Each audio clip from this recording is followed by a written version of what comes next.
Sometimes a bit can never show. Mysteries rise and truth unfolding. Ready, set, it's time to go. We sing it's time to go. Whistling clues, battering news. Mixing stories, solving the lies. In this kitchen, secrets are broken.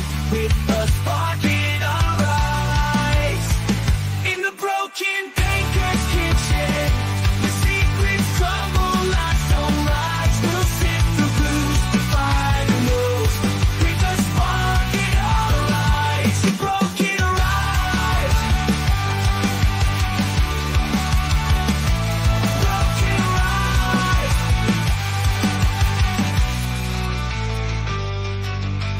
Welcome to the Broken Baker. Get ready. Let's go.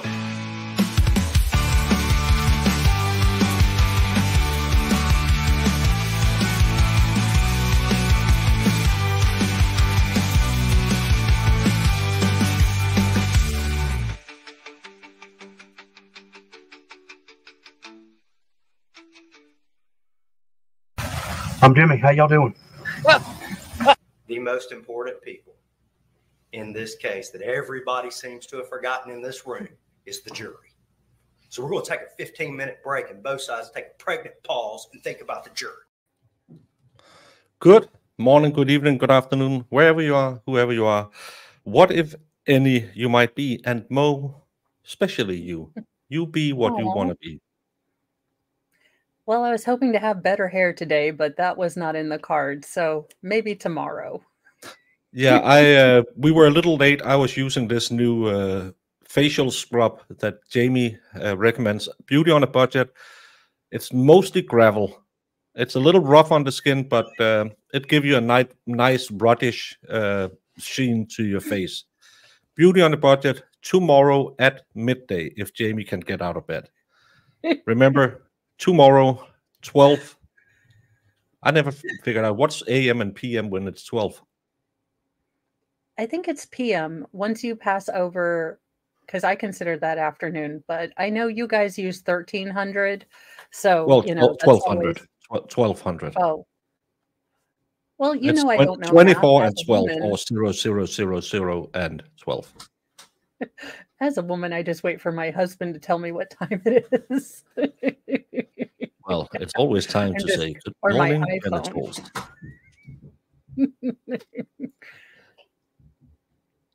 No, there was no oatmeal. It's mostly gravel. And she says, get up to a good running speed and then do a face first into it. It's probably little walnut, apricot, you know, the parts No, of the apricot you don't. she told me, run down a hill with gravel on it and just Just use 500 grit, you know, sandpaper. It works about the same. Farrell is up early today. Good morning, Farrell. Good morning. Thank you, Iris. Good morning here for all the straddle bushes. We won't really be covering. It'll be a lot of audio today. I got this off. I put the channel in the description. Who has a list of these videos, because I haven't been able to find them. So according to fair use, blah, blah, blah, blah, blah, we will comment on it and change it. 12 p.m. is noon and 12 a.m. is midnight.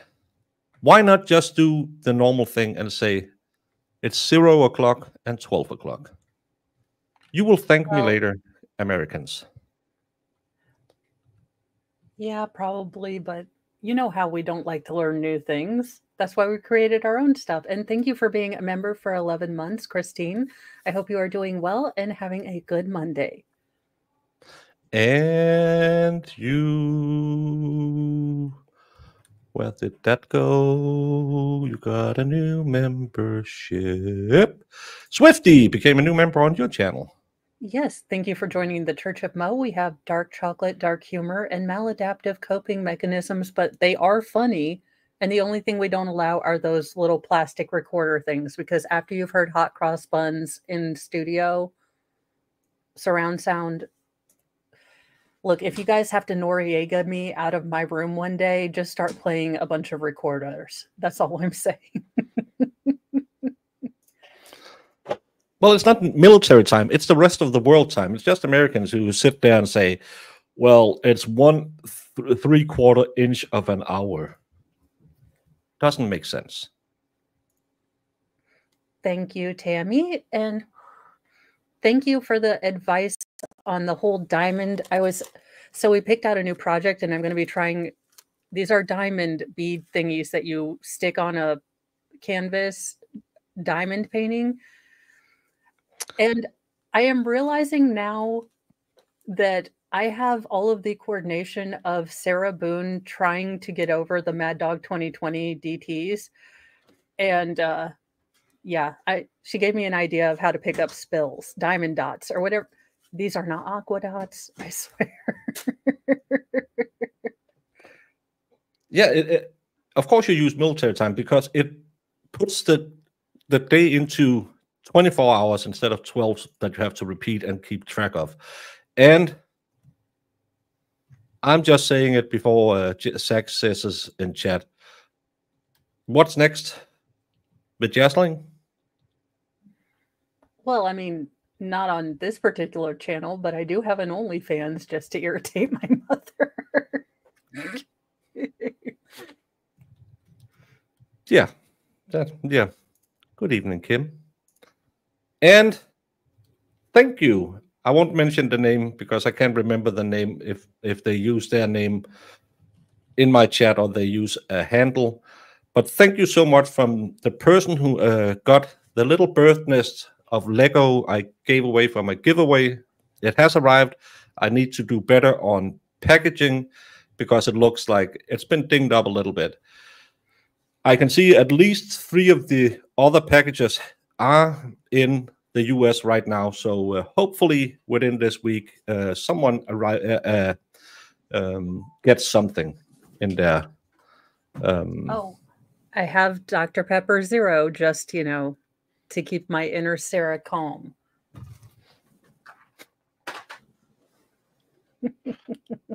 Everyone should have Dr. Pepper. In Denmark, it's more than $1 for one of the small cans because it's special import. That is discrimination. It's one of the best things we've created along with White Castles. I never tried White Castle. I should try it next time I get over there. It's 6:13 there. Well, it's 3:13 here. So you must be on the West Coast. You got a Timu ad. You guys, I cannot control. The only ads I don't let on my stream are gambling and adult smexiness sites. Just in case I do always have not for children, but, Hey, Hospice Jess. Yeah, you're an hour behind us. Don't like Dr. Pepper, it's wild. Girl. I have Dr. Pepper Cherry, Dr. Pepper Regular, Dr. Pepper Light in my cupboard right now. So today is jury selection. Yes, today is jury selection, but jury selection, as always, will not be shown. So we have gone out of our way to give you a little more boon. I have I've taken a list of things I haven't shown before. The first one is the 911 dispatch call. I think we've heard part of that before. Car interview, that's when they interview her the first day in the car before the one that they said, oh, we should toss out that interrogation. Then I have the interrogation of Jorge Torres' brother, Juan, Sarah Boone's neighbor, Vincent, Sarah Boone's neighbor, Brandon, Sarah Boone's property manager, Jorge's friend, Abraham, and the last one is Brian Boone. So it's a little all over the place. Happy Thanksgiving to all y'all Canadians. And yes, happy Isabella of Spain Day to you Americans. Because if she hadn't paid for it, you haven't been found. Well, yeah, I guess that's one of those. You know what? That may be a way that we can still celebrate Columbus Day. We'll just, say it was a queen's fault. So, women power. Yeah. I like it. If it wasn't for Queen Elizabeth of Isabella of Spain, we wouldn't have syphilis. Well, you get some good, you get some bad. Facts of life. Hey, Silver. And to all of you who know history, happy Leif Erikson Day. Because, of course, it was the Vikings who found America first. Well, yeah, but that doesn't make the, South Park less funny because the Simpsons did it first. Of course. You haven't had your birthday. Is it your birthday today, Pernilla? Happy birthday, Pernilla. Sadly, you live in Sweden, Pernilla. In Sweden, they don't have birthdays because they all spawn from Hölle. Oh my goodness. What is the location of your emergency? 4748 France Court, apartment 3. 4748, what's the street name? France, FRANTD. And the apartment number? What? That's not France. I'm dyslexic. Well, I couldn't get that to be France.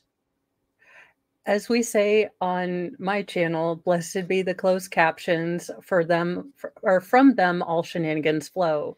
So it was supposed to be a Z, but it sounds like D. Well, it's the same. Number 3. Is this a police or medical? My boyfriend is dead. It's just so disheartening, so touching to hear how she's distraught about finding her boyfriend dead. You can feel the raw emotion that she's really fighting for his life and is sad that he's gone. No, I'm a man. I don't understand feelings. Does it sound like she just found her boyfriend dead? And I know not everyone shows the same emotion, but no. What I will say is I can get very just kind of, this needs to be done, this needs to be done, this needs to be done. But I think even I would choke up and say, like, okay, my boyfriend, I found him dead. I need to know what to do next. But yeah, she sounds like, again, she got up at the crack of noon to go check on her boyfriend who she hadn't seen, since the night before. So I'm going to have to say inauthentic and terrible acting. But, and Brian had called her 3 times before she got up at the crack of noon. Well, yes, we get to that in the other interview. Well, of course he did. Yes, on the line for the fire department. You will not hang up.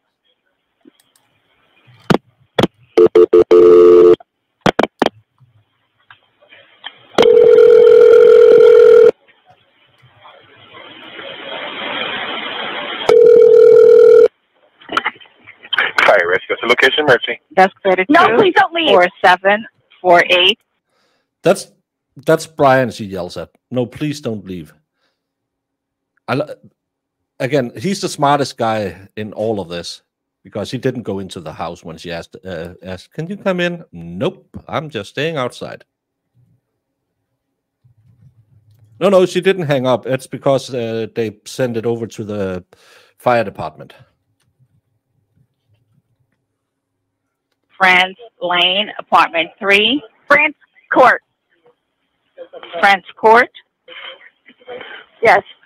Okay, is this near Mackenzie Drive? I don't know where that is. Okay. It's Tealwood Park Apartments. Okay, 4748 France, correct? Correct.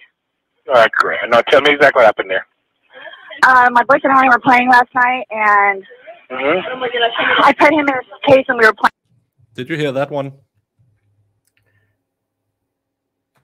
Well, I was trying to I was agreeing with Kim that you could definitely tell her she was more panicky that Brian was going to leave than her just dropping that, like, yeah, he's dead. I don't know what happened. So it's really very strange. And she said, "Oh, that's a slip. I put him in the suitcase." Yeah. That's the one I wanted, that I put him in a suitcase. And again, this is going to be played in court. Yeah, again, if you are trying to put this out as if she was as smart as she claims she is, she would have been very guarded on what she said in everything. She would have, regardless of him being beyond help, would have put the phone down and made taken extra special care to sound like she was doing CPR. Yeah. Because what she is trying to cultivate here is a sympathetic woman who is distraught and horrified about what happened, because it was a good day and we had puzzles and painting. She is not as smart as she thinks she is. This is not going to help her in any way. I'm starting to believe being a straight A student isn't that hard in America. She did graduate before No Child Left Behind, so probably correct.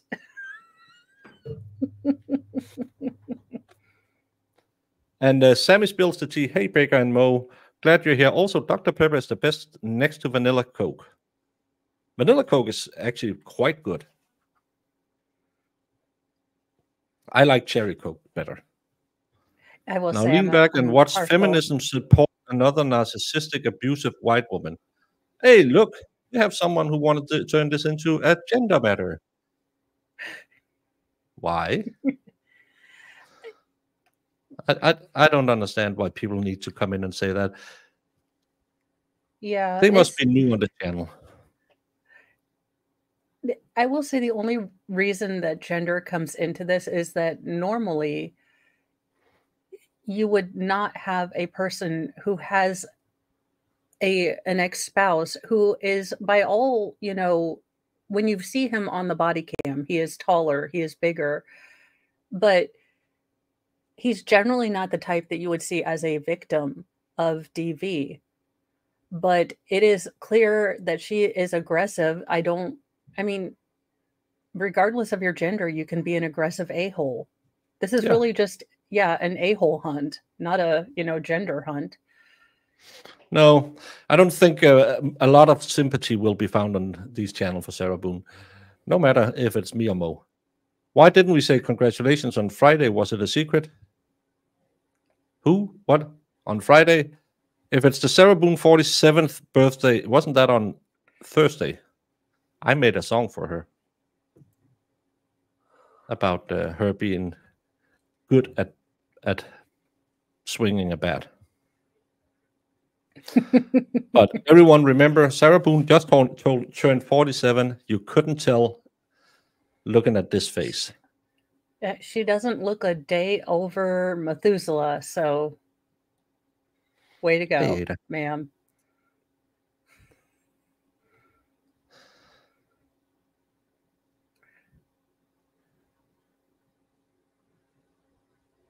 Are you? I'm just sadly my eyes touched the chat. Bush and I were playing last night, and I put him in his case and we were playing, and like kind of hide and seek kind of thing. So I fell asleep and I woke up and he was dead in the suitcase. So I don't know what happened. I don't know what happened. Right, okay, what's your apartment number?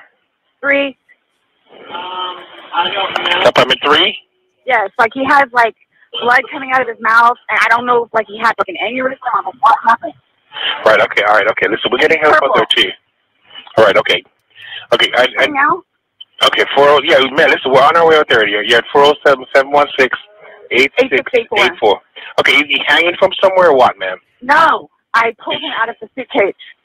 I tried giving him CPR. Okay, so he was in a suitcase? Yes, and I fell asleep. Okay, how old is the boyfriend, ma'am? 42-year-old male. All right. Okay, we're sending help out there. Sheriff's officer anywhere out there? Yes, I'm ma'am. sorry? Yeah. Okay. All right. Listen to me. Okay. I just need to confirm this one. All right. I understand. I just need to confirm this. Is he awake at all? Is he conscious at all? No. He's purple. Is he breathing? No. All right. I need you to get him on the floor, flat on his back for me. Okay. I did. I tried giving him CPR. All right.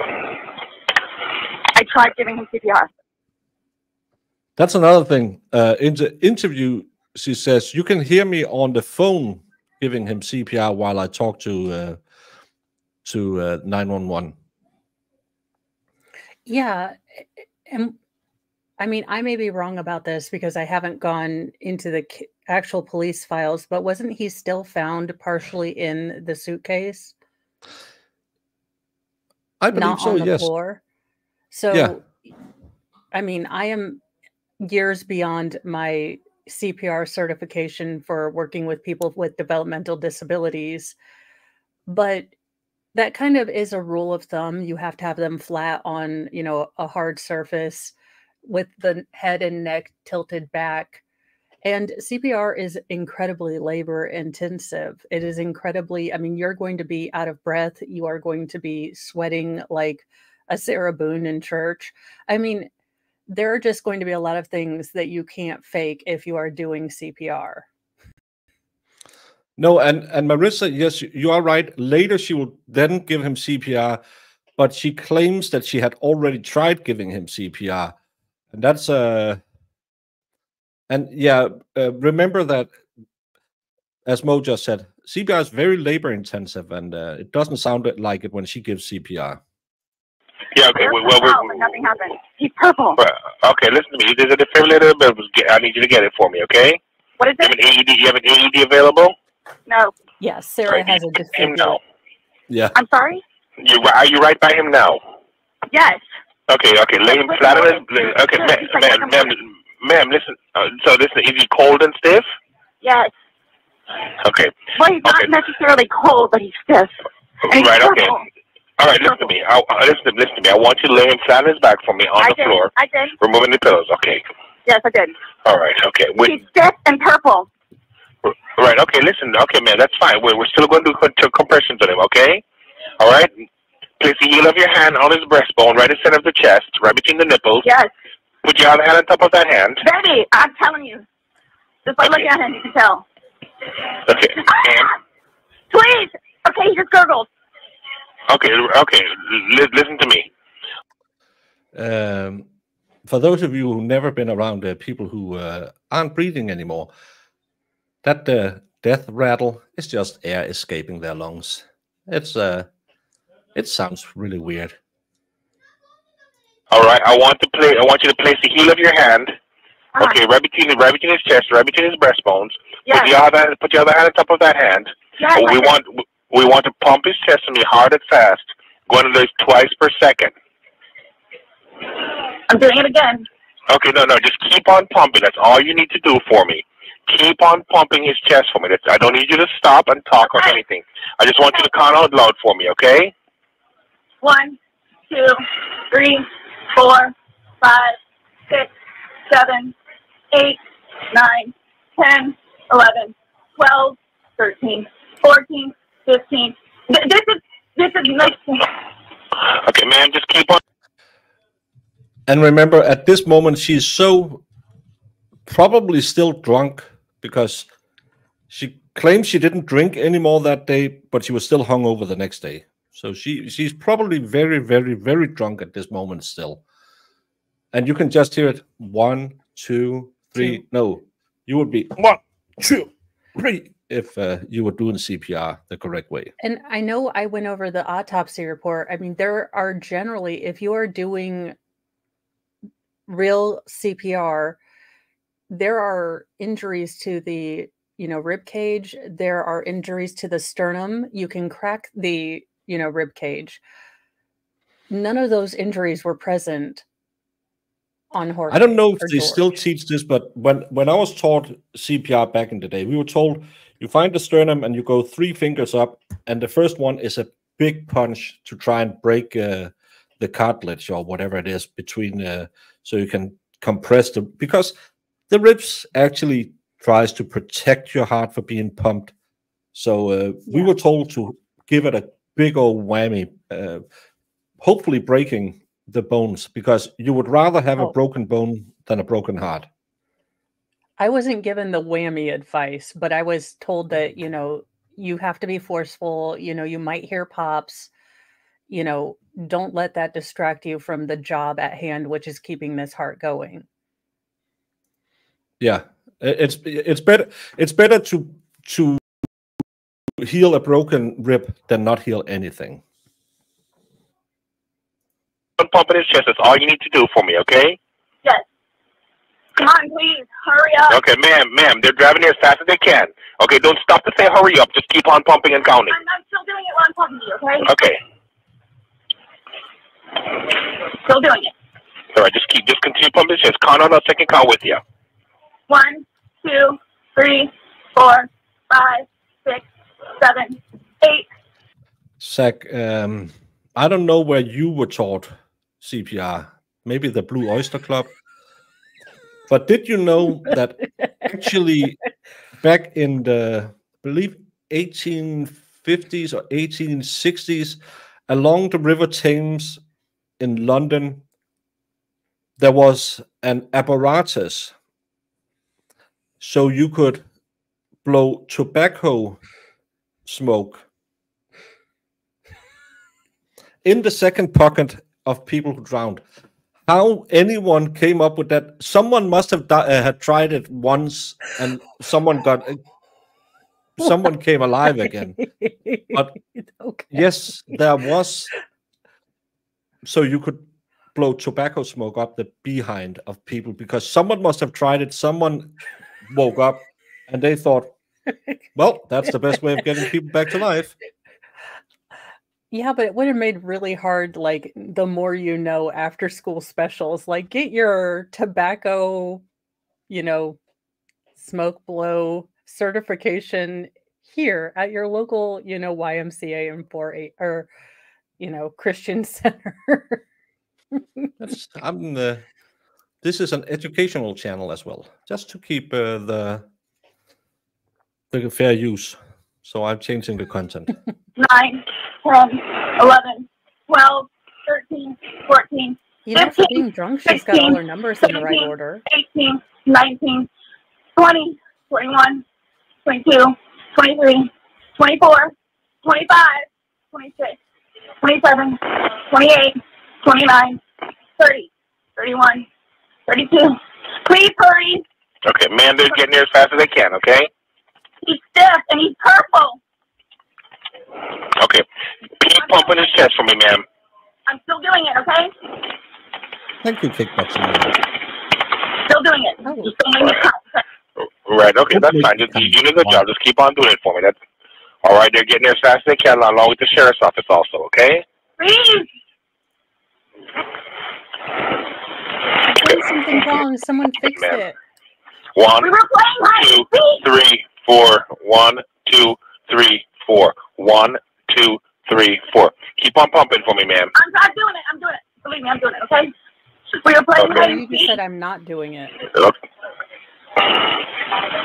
All right, I understand. All right, just keep on pumping for me, okay? Okay. Please hurry. This Right, is okay. horrible. This is horrific. What happened? Like, what happened? Okay, man, just keep on pumping his chest for me, okay? They're in the parking lot. They should be up there shortly, okay? Yes. I'm still doing it, okay? All right, okay, good. I think that's because she's screaming to Brian. Brian is standing at the door because he's a smart guy. He doesn't go into the room. So that's why she's screaming what they're doing.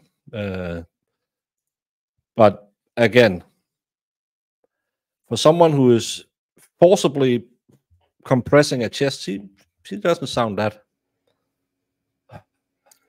Can we just applaud Brian for, taking one look inside at this absolute S show and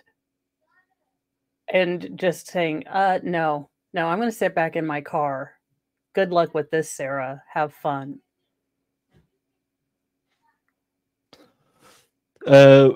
Because there was no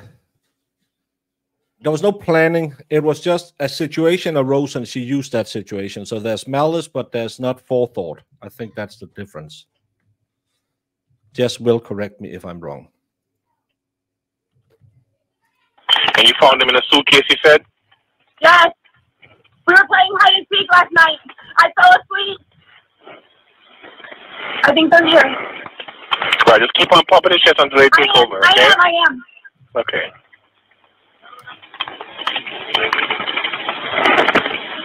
I am. Okay.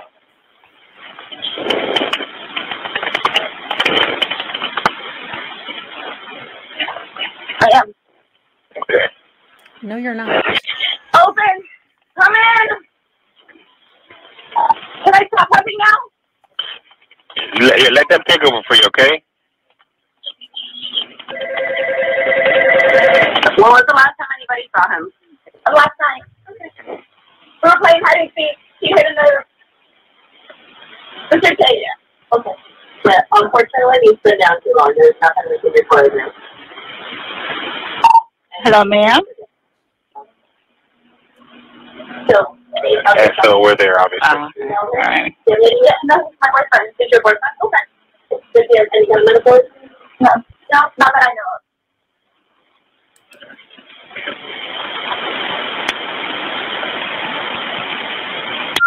Hello? Melody is the channel who have it. Please show them some love. And Volstom needs some new luggage. It's because Volstom is no longer a Vols fan. He is now a fan of the Ohio State. Go Treehawkers. Oh.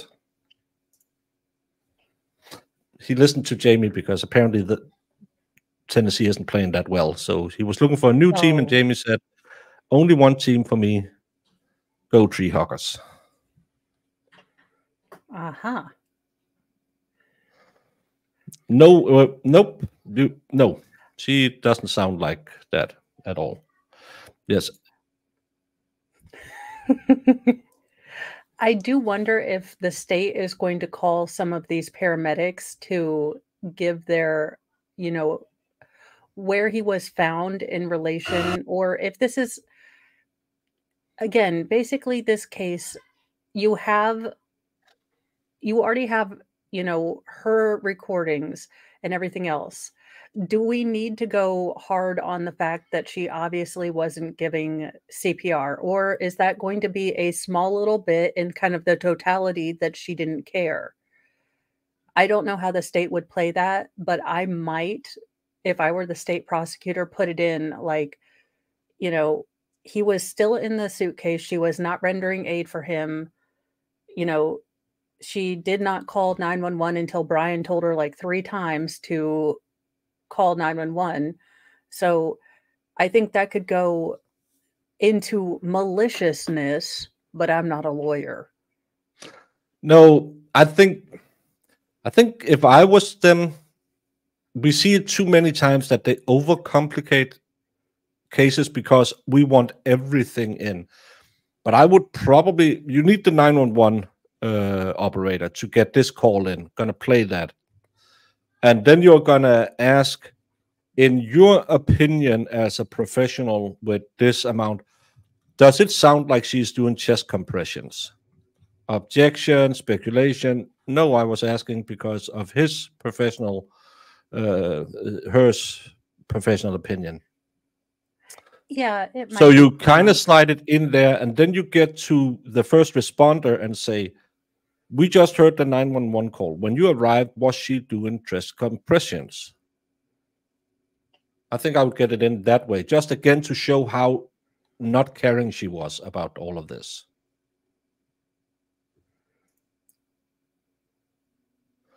Baseball bat is something to do with, maybe. They're going to have the first responders to say exactly that, how was he when they arrived? I don't think you need much more past unless he said something to them. No, but just again to put that little caveat on it that she was an evil woman. Just ask, was she doing chest compressions? She said in the 911 call that she had taken him out.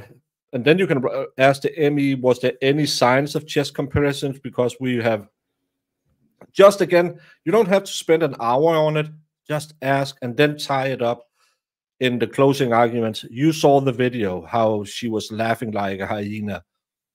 You heard her interviews where she lied about what happened. You know from this expert that she now claims she locked him in the suitcase and beat him with a baseball bat.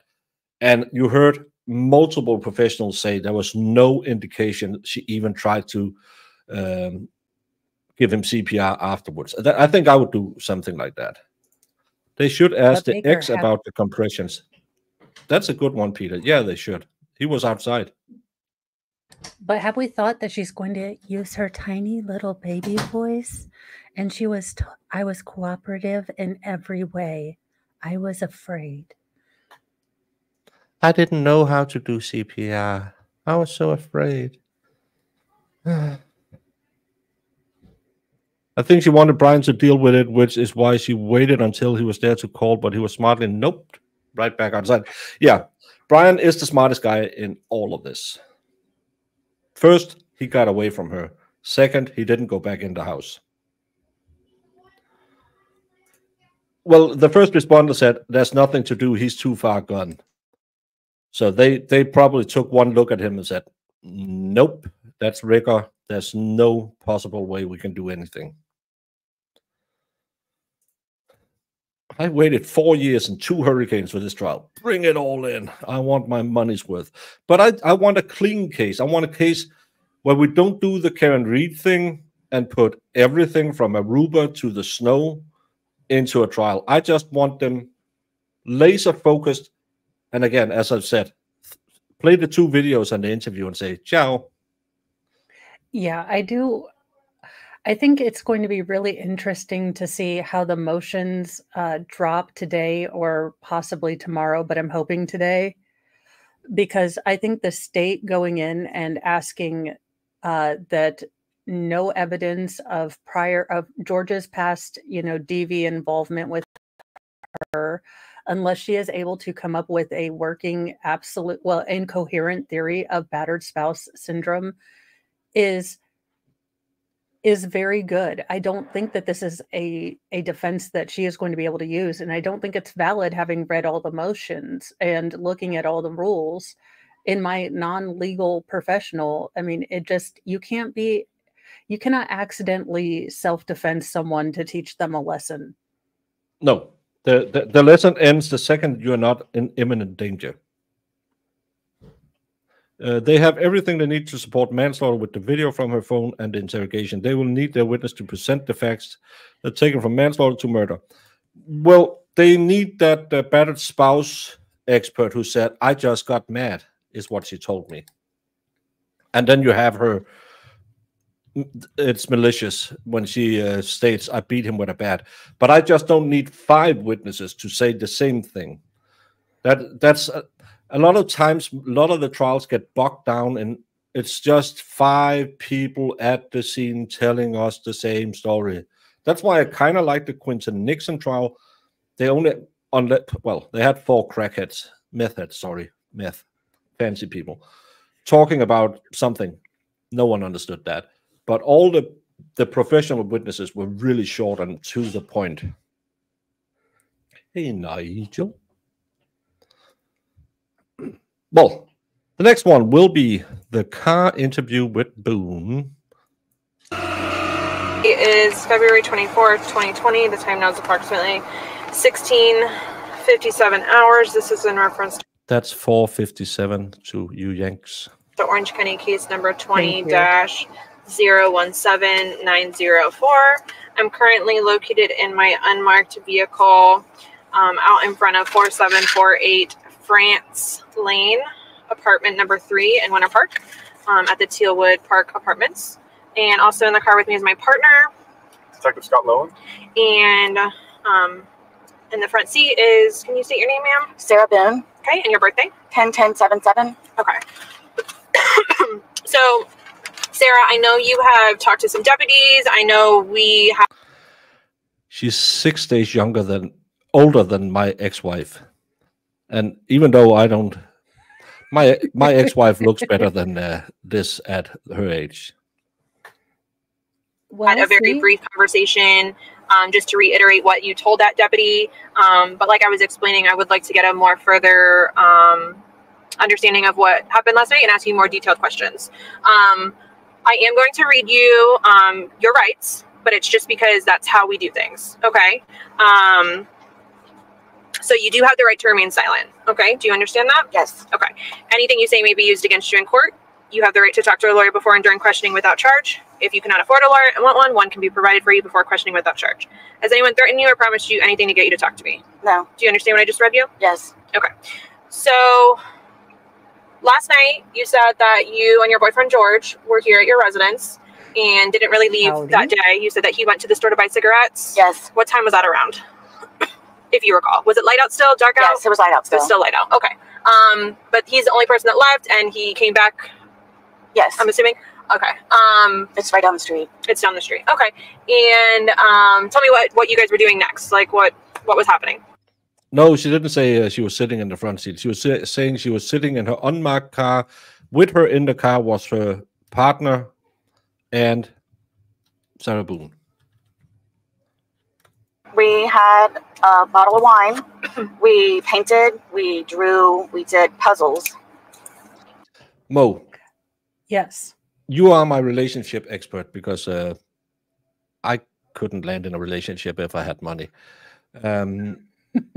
How many times a week, on average, do you look at Mr. Mo and say, puzzles? And he says, paintings? Maybe a little hide and seek? Well, I mean, we have talked about getting into Legos together, like, well, basically me reading the instructions and putting things together backwards and then him fixing it. But no. Like all married couples, we kind of, we have our thing. We sit down, we watch, Bobby Flay because he doesn't like any of my true crime stuff and I don't like any of his movie choices. So that's what we do. We also have 6 children, so it's not like we're ever alone and puzzles would be destroyed. Yeah, and Mr. Mo doesn't trust me with paint. I'm a terrible, wall painter. I do all the drips and the drops, and so I am not allowed to paint. I'm just... She's talking about it like it's, well, who doesn't spend Saturday, Friday, Sunday night like that with a bottle of wine and puzzles?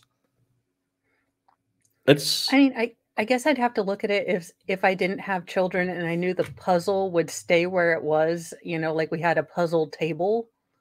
But I'm really bad at puzzles sober, so I can't imagine that having wine, we'd be on the same 50-piece puzzle for years.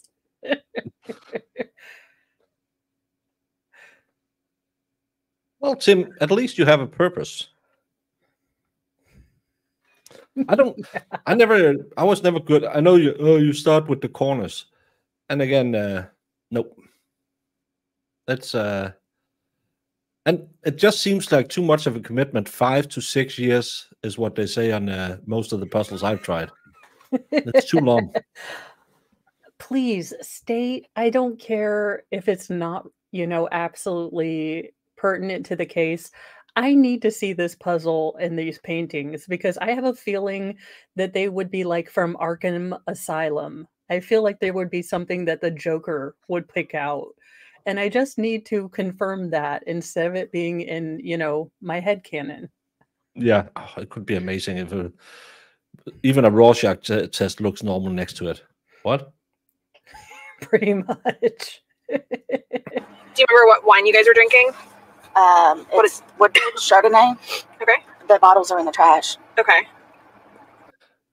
We had one bottle, the bottles. That's a small little thing. Chardonnay. Okay.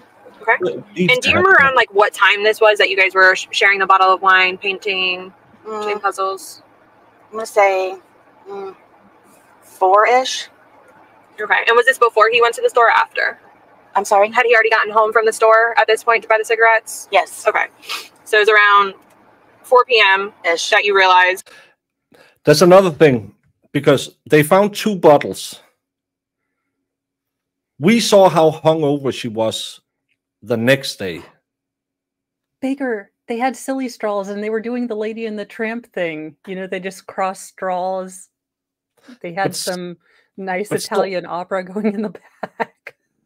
I could sit here and drink a bottle of wine while we're doing this, and it'll roughly take it's me talking. It's going to take a couple of hours. I would be, as we call it, slightly buzzed after drinking a bottle of wine. That's 6, isn't it? 6 drinks in a bottle. That's okay. I would be. How many mason jars you use, because you know you can get maybe 1 or 2 servings out of a bottle. Hillchuck Americans know what I'm talking about. But it's just, again, we know she's a raving alcoholic. She wouldn't have been hungover the next day if she did she cut it with the pure moonshine or something? Yeah, that was always my question, because I thought you had, you built up a tolerance. I mean, I drank about that much of a bottle of Mad Dog 2020 and could not function for the rest of the day. So I don't know, that probably that tracks with how much I'm a lightweight, but yeah, she seems absolutely smashed in the videos. Yeah. But was she like cutting it with vodka? And again, I don't know that cheap Chardonnay they're drinking. 11 to 14%, I believe, is the normal level of alcohol, which would be 22 to 28 proof, because you Americans, again, do it the wrong way. We try. That we basically just started our country like all the things you guys use. Nah. That was exactly. Yeah, and again, they must have had more than 2 bottles if she's that drunk the next day. Again, it's probably more likely that how many in chat when it's Saturday and Hobby's home are sharing a bottle of wine with him. Remember, these are 2 professional drinkers. They are both alcoholics. A full bottle of wine wouldn't touch them as much as you sharing a bottle of wine with your husband, but all of you have shared a bottle of wine with your husband and had you could be it could be a fun time bust, if you understand what I mean. Giggity, giggity, giggity. But you wouldn't be throwing your words as she does. She must have been mainlining vodka or something next to it. Yeah, I don't know how you would make a mixed drink out of those 2, but I'm not really. Sarah Boone is not my mixologist of choice. I don't know. It's just, yeah, she used wine as the mixer for her vodka. Hospice Jess. That's how we got 5 of the 6 kiddos. No wine, no boyfriend, or no husband. Well, I have neither of them either. Well, I have wine, but again, a bottle of wine is normal to have with food in the weekend for many couples, and you might open a second one too, but you don't get particularly drunk. No, you would be fun time drunk. You would maybe agree that yeah, let's watch. You could maybe even persuade her to watch Cobra with you, which every woman should be doing. It's a great movie. Hey, Amanda. Sorry. And you guys were doing puzzles and art. Okay. Listening to music, enjoying each other's company. And all downstairs, upstairs? Where did you guys? Downstairs. Okay. We usually sit on the back porch because we smoke. You're not allowed to smoke inside. So. Okay. And who was here last night? Was it just the two of you? Mm-hmm. Yep. Okay. No one ever came over at any point? No. No? Okay. We called his daughters on FaceTime. Okay. We were just literally just enjoying one another's company. Okay. And you guys share the phone that you have, Yes. correct? Okay. Katie Russo via Jess has shared on Twitch. Here are some questions potential jurors will be asked. Has anyone seen any videos about a man in a suitcase? Has anyone commented on social media about any videos of a man in a suitcase? Has anyone seen a video of Miss Boone being interrogated by police? Has anyone commented on social media about Miss Boone being interrogated by police? Has anyone seen body-worn camera videos of Miss Boone speaking to police? So they're going to have to tap the Amish community? They can tap Iris, giggity, because as she is practically a saint. She says, I don't know much about drinking as I'm practically a saint, but I think it'll take more than a bottle of, to be drunk next. Oh, one of my lights fell down. Yeah, I don't buy that we had one bottle each. Because, again. And like Sarah would share her booze with him. I mean, this is giving her kindness points that we know she doesn't have. No, it's for her. Are they picking the Delphi? I don't know anything about the Delphi case, so I can't help you with that. Yes, the Delphi case, they are doing jury selection today. I am following Andrea Burkhart on the Twitwats because it is extremely locked down. Even, national media is having a hard time getting access to this trial case.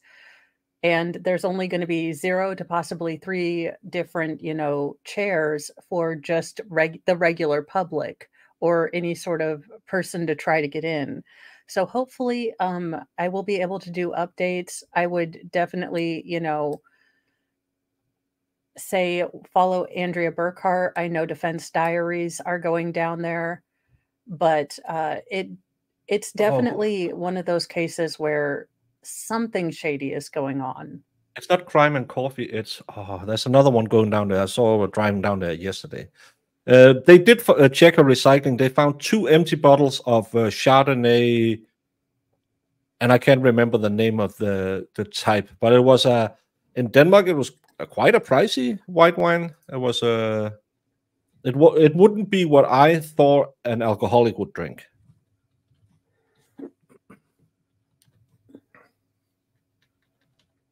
No court today in Orlando. It's holiday, Columbus Day. No, they are seating the jury today in wherever this is.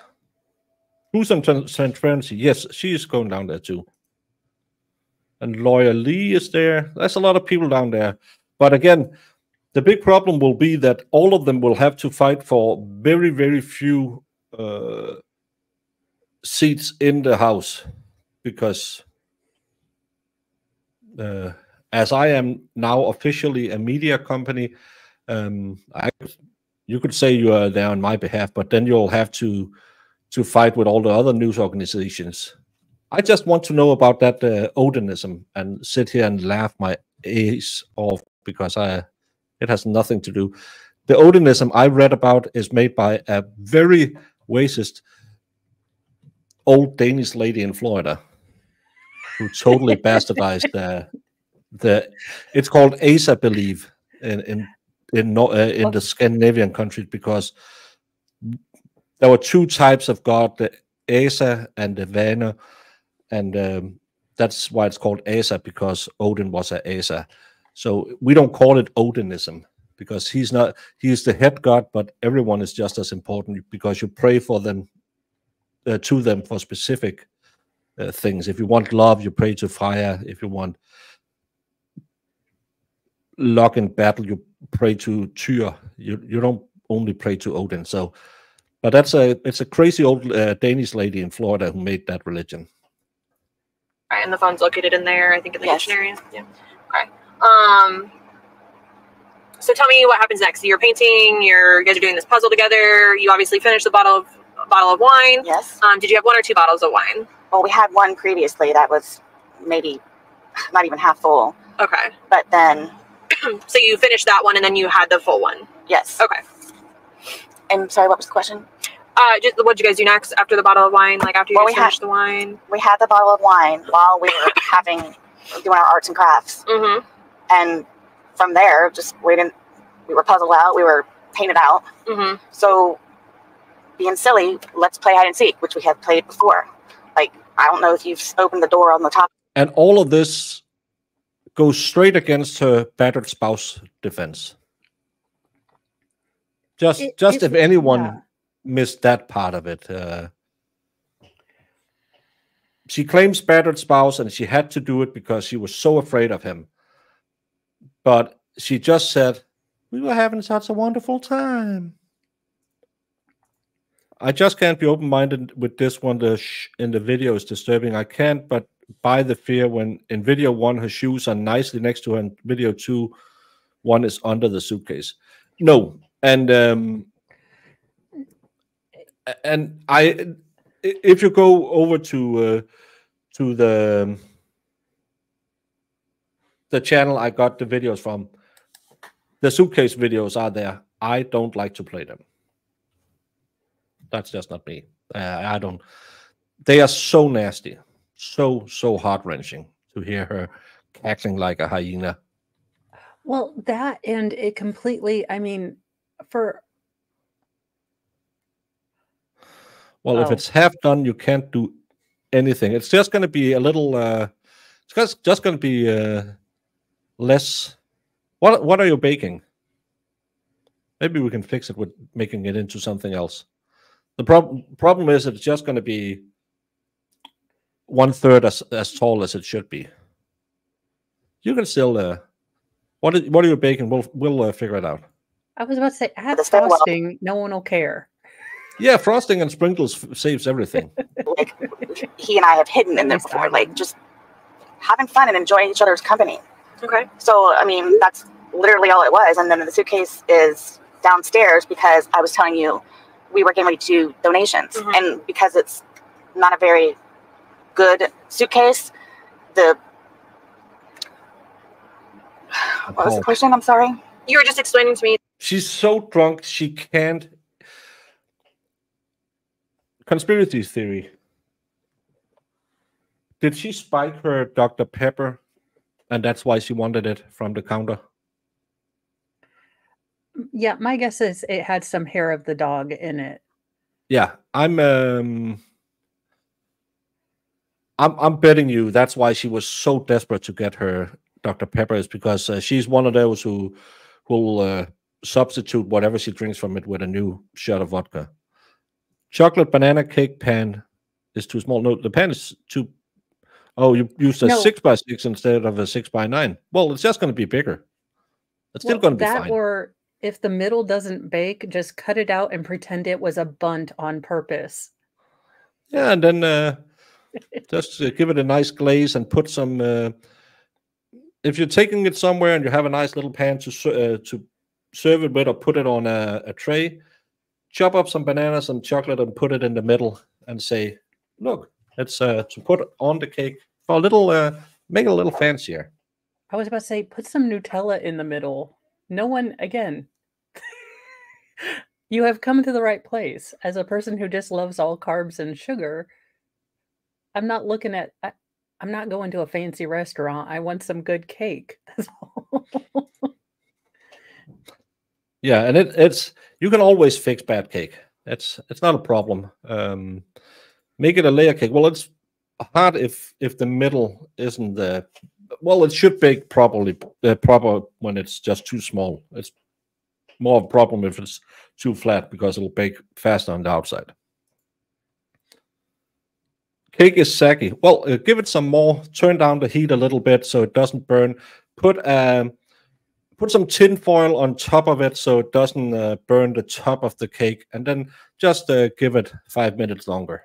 Always start with 5 minutes. No problem. He decided to hide in there. So being silly, he and I were sitting there laughing at it, like with him in there. And then So I didn't zip it up all the way, but I mean enough to where his little fingers were out there and whatever, but still having a good time and whatever. Then I guess I decided to go upstairs, and I don't know, I fell asleep. So I woke up this morning and again thought he was downstairs on the laptop looking for a job, as he usually is. And then thought, where is he? Is he on the back porch? Is he in the bathroom? Like, where is he? And then I came to about the suitcase. So I opened the suitcase. I took him out, stretched him out, started to do CPR. Where air was coming out, but, and then like whatever gurgle. So I'm trying to do CPR on him. I'm shaking him, trying to get him to come to, but I could tell by looking at him, something was wrong. He's been losing his teeth lately and has been complaining about his chest hurts, which is why I keep trying to get him to go to the doctor, but because he nor I have a job or insurance, has been putting it off.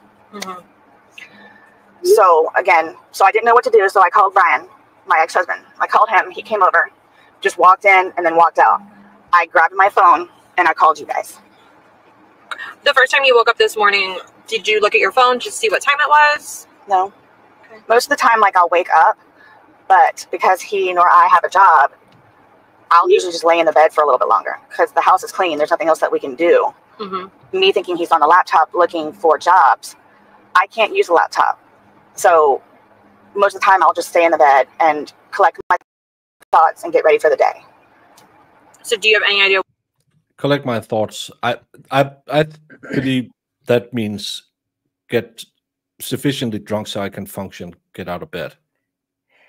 Yeah, but I call BS on this because, okay, I don't compare myself to Sarah Boone, but when, like, if it's on a weekend and I sleep in, or, you know, I tell Mr. Mo, hey, would you take the morning shift with the kids? I can still hear them. My children do not have a quiet voice. Now, if I woke up and the house was deathly quiet, I would be leaping out of that bed to make sure that it's not on fire. Because, like I said, but to get up, think, it's pretty quiet. Okay. Because you can generally hear someone shuffling or doing something.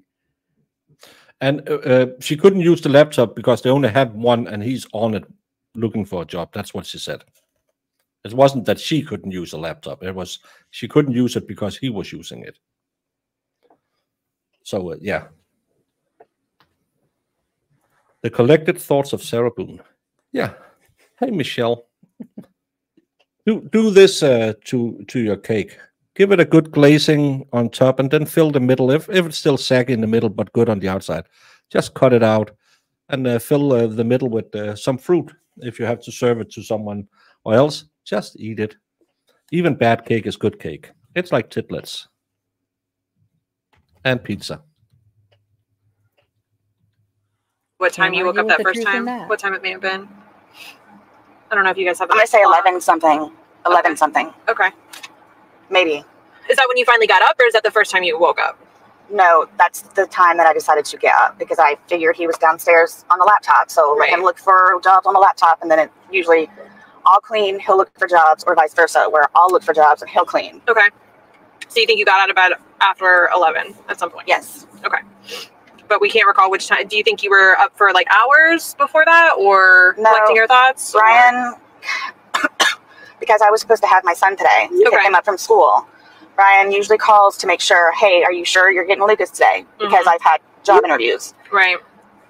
Are you going to pick up Lucas? So after he called like maybe 3, 4 times, maybe 5, I finally answered. And that's like... Do you think you were sleeping and missed those calls? No, I ignored them. You ignored them? Because he's notorious for blowing up my phone. Okay. But I understand why, because he's making sure that Lucas gets home. Right, yeah, okay. And to do whatever he needs to do day-wise. He's notorious for blowing up my phone. Yes, because you're a shitty mom who doesn't take care of your kids. It's got to be almost as clean as a meth apartment with 5 people high on meth for 5 days cleaning the apartment. She has been a cleaning lady. So he can schedule around it. Were you upstairs in your room at that time when you were ignoring those phone calls? Yes. Yeah. Okay. Okay. So we're not really sure what time you woke up. When we get to his interview, he will say, "I called her to make sure that she remembered she had to pick up our kid because she's drinking." Up initially, but Mom of the year. Yeah, Mama. Whenever I feel, did I go wrong? I just look at people like Sarah Boone and Casey Anthony and say, well, at least they're still breathing. True. Yours are fine too. Yeah, if you guys heard that scream, that was just the youngest Farrell's defense thing to being in a room where he wasn't supposed to be. I love that kid. We're upstairs collecting your thoughts. You figured he was on the laptop downstairs, so you were just getting ready for your day. Yes. You finally got out of bed at sometime after 11 a.m. And had gone downstairs. Yes. Okay. Looking for him and couldn't find him. You looked outside, couldn't find him anywhere. He wasn't in the bathroom. I was thinking maybe he's in the bathroom. But then I came to. And then you called Brian. Came to. Mo, you used to be a smoker like me, right? Actually, I am the only 39-year-old that decided to start smoking just so I could get, everyone's comments. What can I say? But yeah, no. You haven't been a smoker? No, not all my life. I didn't start till I was 20 in the military. But how many of you people out there who used to smoke remember the first thing you did after you had your pee in the morning? It was to light up. It wasn't to go on your phone and relax for 20 minutes and just, I'm going to get the stretches in. No, you would go, have a pee, have a smoke. Because you haven't smoked since last night.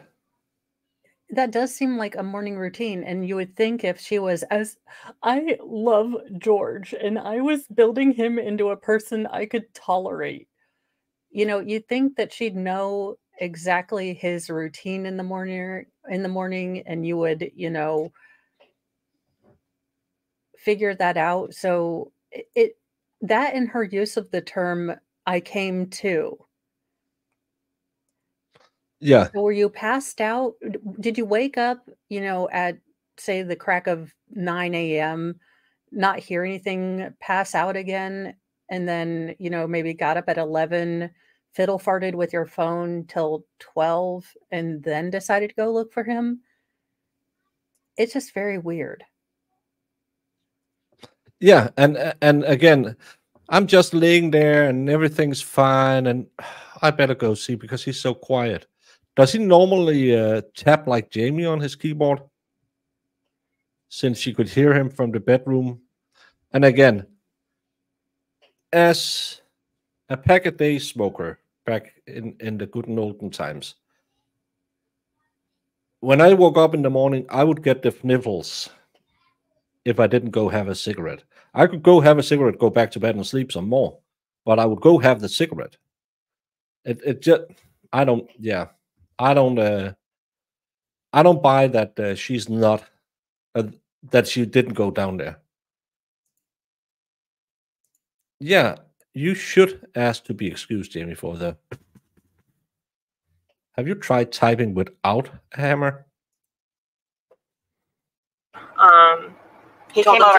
I have the same thing with drinking. I can't, still to this day, even though I don't smoke regularly, if I get drunk, I smoke.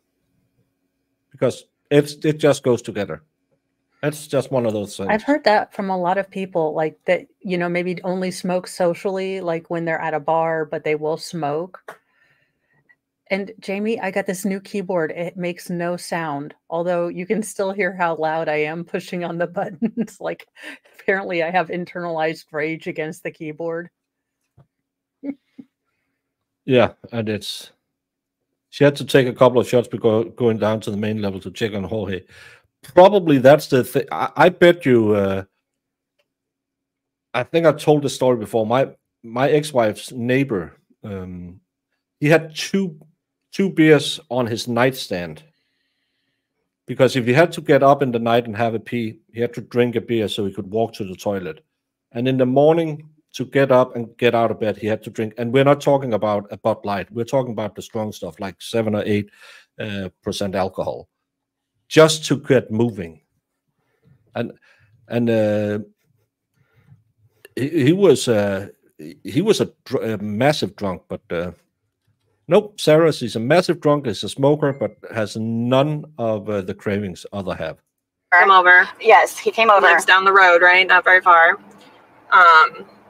He came over, walked in, basically walked out. You called 911. Yes, I had my phone in my hand. I just wanted to wait for him to get there because I didn't know what to do. Right. Okay. And then we arrived. Like, I couldn't, I don't know what happened. Like, I don't know what happened, but like, the whole thing is the whole, like, teeth losing thing, and I don't know what happened. Like, I don't know what happened. I don't know what happened. He and I were having an amazing time yesterday, like we normally do. No arguments? No. Nothing? Okay. And the thing with him, though, is, which is why we've been doing puzzles and artwork lately, is that he's been stressing about a job, of course. Of course. Which we've talked about. So what I did was start having him do puzzles and artwork to keep his mind off of it. Okay. His ex-wife is all over him about sending money, which he can't do because he doesn't have a job. Right. So he was stressing about that. He's been stressing about the job. But that's why I started to buy puzzles and paint to get his mind off of them, which is what I don't know if you noticed on all of our artwork and stuff. Okay. So I don't know. I mean, music, art, and playing with the dogs, dancing around the room with the dogs. And then decided to play hide and seek because we're always trying to outdo each other on where we can hide the best. How often do you guys play hide and seek? Gosh, that was maybe the third time, maybe. Okay. Is it a more recent game you've gotten into, or 3 times the total in your relationship you're talking about? Lately. Lately. Because again, like, we were puzzled out, but we painted already, so why not? So you were downstairs hanging out. Do you remember around what time you guys started playing hide and seek? Honestly, I don't. Do you remember if it was dark out? Yeah, it was dark. Okay. It was dark. But my thing is like, when I spend time with him and I tried to get him to start doing it, I don't look at the clock. Okay. I'm here with him and we're having a good time. I don't need to know what time it is. Right. I didn't know if you were like on your phone, if you got a text message, if you got a phone call last night. We called his daughters yesterday, FaceTime. Right. What time was that at? I don't know without looking at my phone. Okay. But ended up. Would that be the only activity that you had yesterday on your phone? And here's another reason they might have taken her phone Lucas, to son. check. Okay. They called morning. No, it was evening. Evening. Okay. But I'm just trying to help you, like, remember something you did right before hide and seek that would help you remember a time or give us a good time frame, because that's important for us to know. I want to be able to tell the doctors that. I don't know, to be honest with you. Okay. So when you called Lucas, was it before or after hide and seek? Before. Okay. And when you called and FaceTime his daughters, before or after hide and seek? Before. Okay. And did you call the daughters first and then Lucas, or Lucas first and then the daughters?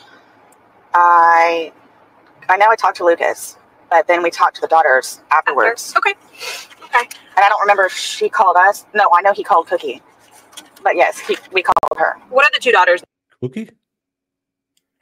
That might be his ex-wife. Maybe her nickname. It's going to be interesting listening to his brother, because apparently the family hated when she made him call when he was drunk. I haven't listened to it, but I think that's what he talks about. Well, and I know that was part of the psychological abuse that I noticed, because again, if we take Sarah at her word, she is trying to get him away from things that cause him stress. Yeah. But then she's going to have him be inebriated, call his daughter, who has already said that she doesn't want him calling when he's under the influence. So she already knows that she is setting him up for failure. So I'm sure she brought up everything in their past, then said, you should probably call your daughters now, tell them what a POS you are, how you don't treat have me. a job. And I'm sure since it was her phone, I put it not past her to push the thing, push call, have it on speaker, and him saying, no, I don't want to talk to her. She's asked me not call when I'm drunk, and her just shrieking in the background like a bad impression of a banshee. Yeah. Tell her how you treat women. Tell her. Yeah. Tell her how bad you are. Yeah, I can just see how horrible it would be. Names or just one? Did you say one? He has 3 children. It's Anna, Cookie, what her real name is Destiny, and then he has I'm sorry. Destiny?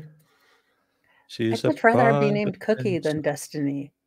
Probably but I'm that's a weirdo, why. so. That's probably why she's been called Cookie, because Destiny. We know. handicapped son, Georgie. Okay. Who did you call though yesterday? Who did you call? Cookie. And what is Cookie's real name? Destiny. Does she have his last name or something else? It's Torres. Because she remarried, but I don't know her last name. Okay. Okay, so you know it's dark out, but you're not really sure what time it is. You play hide and seek. How long do you guys play hide and seek before he decides to get into the suitcase? Oof. Wasn't approximate. Really. I hid upstairs in the shower, and then came downstairs because I was tired of hanging out in the shower. Okay. So that's when he was playing around in the suitcase. So because we both thought it was funny that well, I'm gonna zip you up. You didn't come look for me. So what? That sounds like punishment. Like, you didn't come look for me, so I'm going to zip you up. Sarah, that doesn't sound like fun. That sounds like you got ticked off for him maybe being drunk and forgetting you were hiding. He was just unused to quiet. Boone starts as soon as they have a jury. We can't tell you more than that right now. And Leilani Simone, is that the dumpster baby? Or is it the? I think so. Yeah, the military wife as well. That's going right now. There's a lot of cases going, but luckily there's tons of YouTube channels that covers all of it. So yeah, they are really good dancers.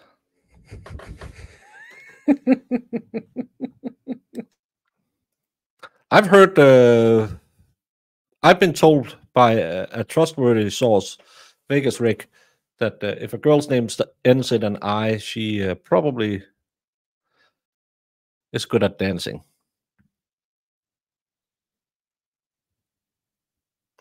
Yeah, they were talking about Wednesday last week too, but again, they could be lucky. It's the first 6 people they talk to who gets in there. But I think they talked about getting a big overflow if anything happens. But I just can't see this going for 2.5 weeks. I can't do it. Again, it's a broken suitcase, but what do you mean by broken? It's only got one of these, but because I didn't zip it up all the way, he was doing the. You mean it doesn't have like the pull part? Correct. Okay, but it's got I think it's got a, what do you call it? A paper clip. Okay, so the zipper to it is missing, like the actual zipper that attaches to it to help you open and close is missing, but you think a paper clip was on it instead? I believe there's a paper clip on it because I know that the last That's time. what you used to like help assist you? Well, or you can just stick your fingers in there and you unzip it yourself, which is why I did not zip it up all the way. Okay. So how much did you zip it up? I mean, I don't really know. You said his fingers were able to stick out? Yeah, two fingers. Okay. Yeah, so I'm figuring he'll get it. He'll get it. But then I wanted to go upstairs and waited for him, and eventually I guess I fell asleep. I had the dogs in the bed with me. It was warm, and then fell asleep. Her blind 2-legged dog, whatever it is. That's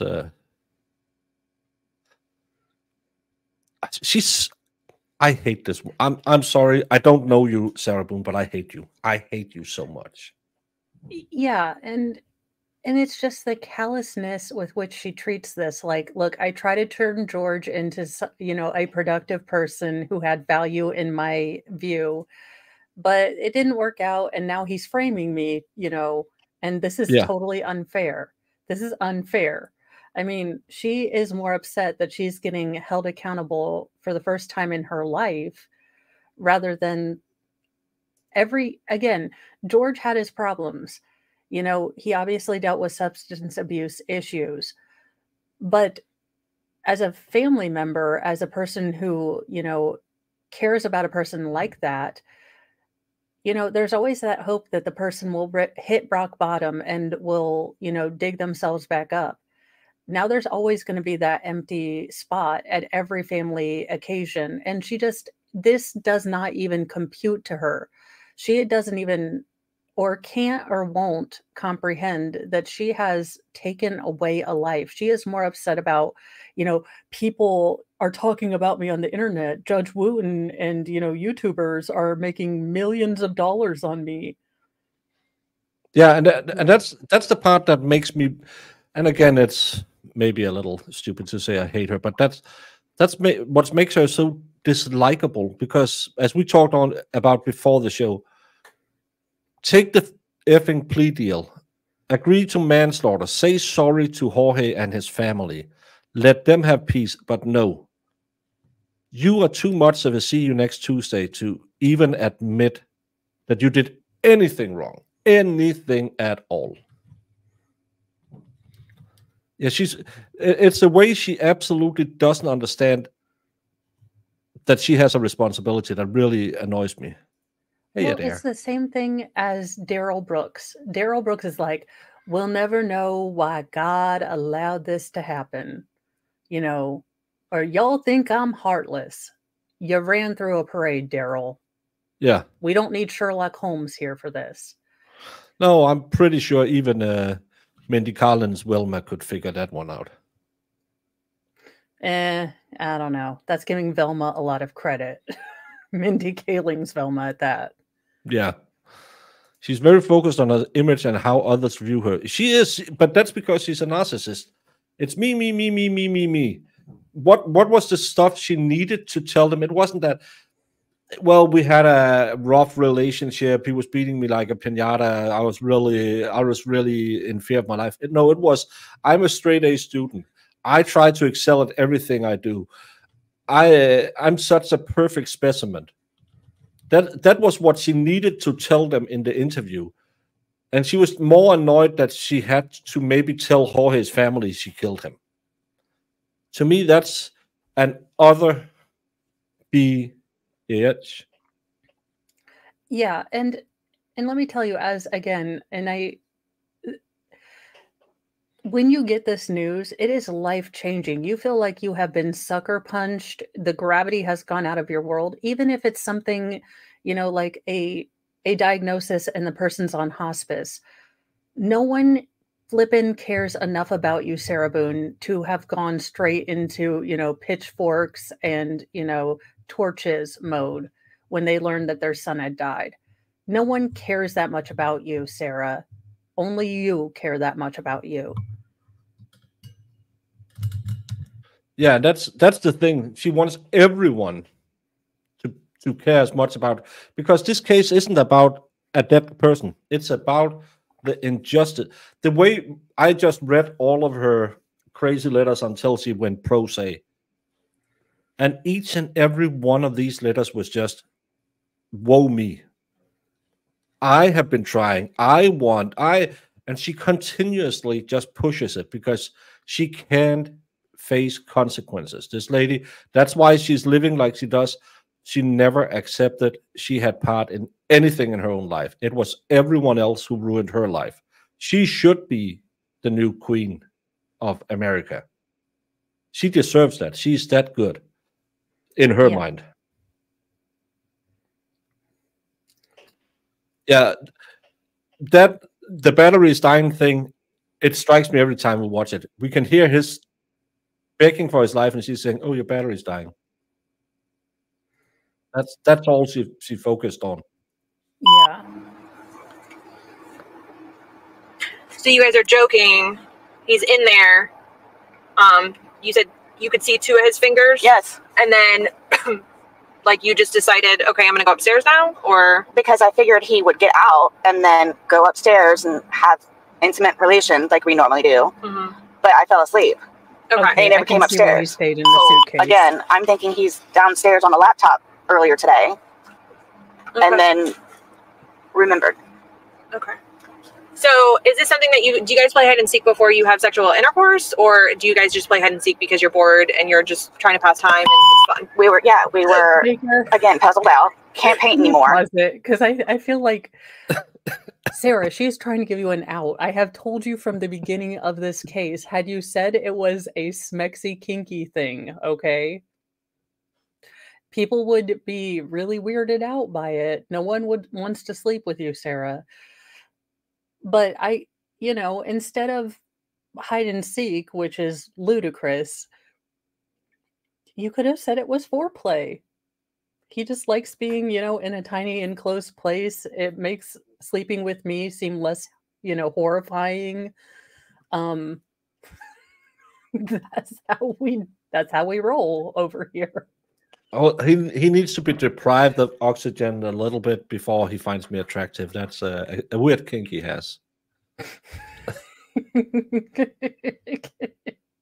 I like to hear him plead for his life. He likes to be enclosed in small places, and then it, really gets those motors revving. Then we are upstairs like a couple of teenagers. With the 2-legged blind dog and everything is just hunky-dory. Just what in God's name? This poor, Detective Great Hair, I applaud you, because the fact that you didn't laugh lying, like I would be rendered speechless. I would be laughing so hard, like the hiccup laughing. You'd be like, I'm fine. No, I'm not. Just continue on without me.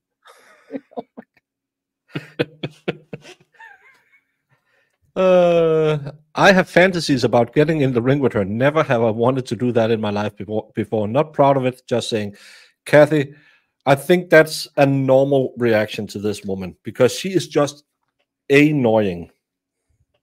Yes. Again, because we have all met those types of women who never, ever did anything wrong in their life. And you're just sitting there and thinking, oh, man. And you're just thinking, oh, come on now. Can't you see it? It's the good old saying, if everyone you meet in a day is an a-hole, maybe it's a you problem. Yeah. But have you considered it's Sarah Boone, and she's never been terrible? She can't drink. She won't drink. She don't drink. It is a conundrum. He can fit 2 fingers out, and there's a paper clip on as a zipper. But yeah, he can get out of his own. I thought you were going somewhere else with the smexy thing and fit 2 fingers, but I'm just going to start the tape again.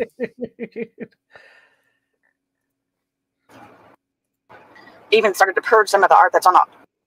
All you're getting is buffering. Close the tab, open the tab again, and come in. Most times it's not enough just to reload the tab. Yeah, unfortunately. Autoerotic asphyxiation, yes, is a thing. Rest in peace, the guy from Kill Bill. David Carradine. Yeah, and Brian Hoxnell from Simply Red, who used to date a Danish supermodel. But it's a thing, but it's not normally something you do by cramping yourself into a small enclosed space. You normally have a belt or something like that. I don't. Sorry. The wall now, so. I'm wondering why so many people get demonetized on Twitch Sweat.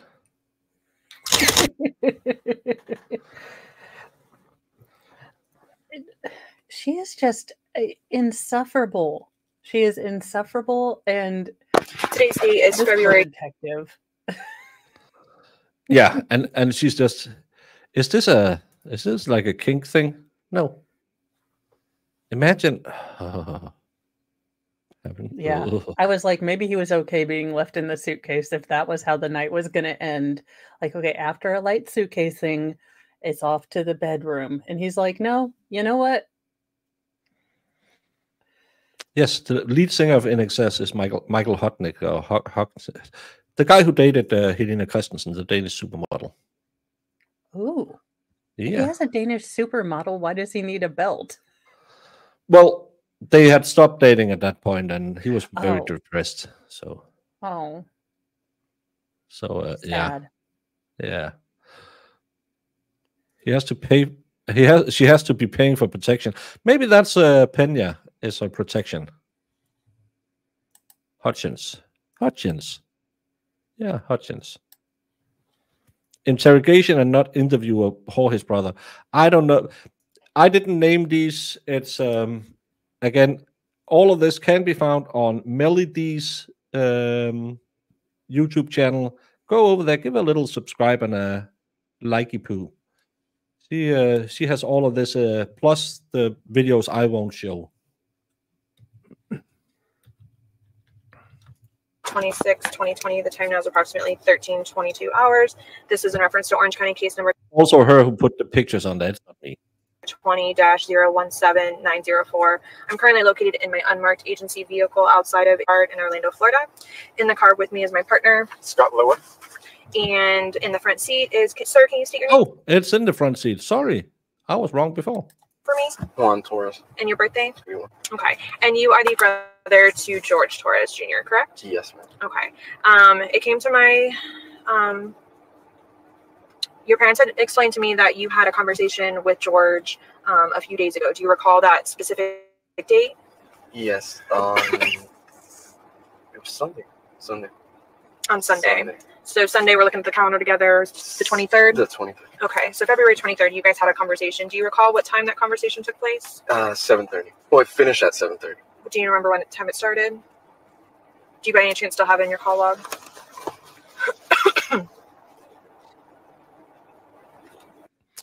It depends on if they are celebrating, but they are trying to see the jury in the Sarah Boone case and in the Delphi case.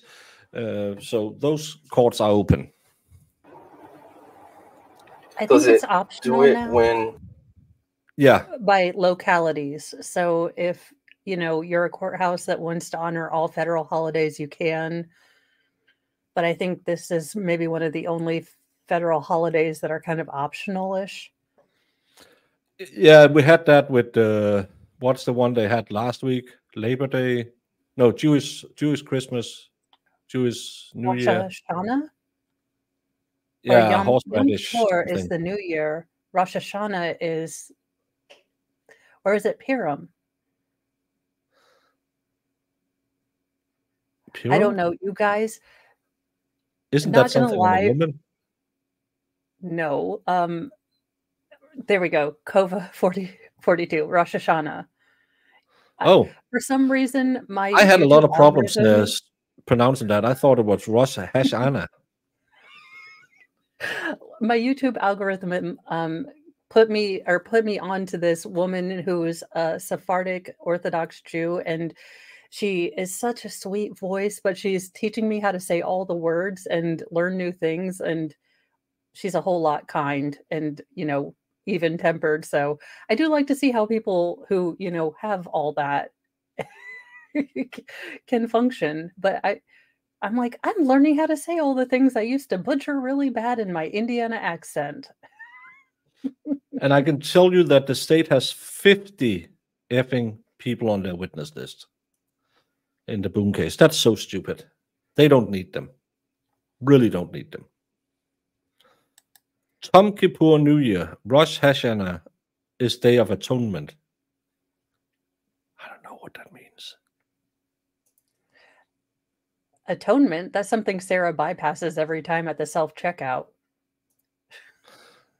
No, I'm not gonna. This is a good Christian channel. I think I've told that before about my friend who wanted to go to church and do the Catholic thing and talk to the priest. Not really something you do as a Protestant because we don't really believe in that. Confession.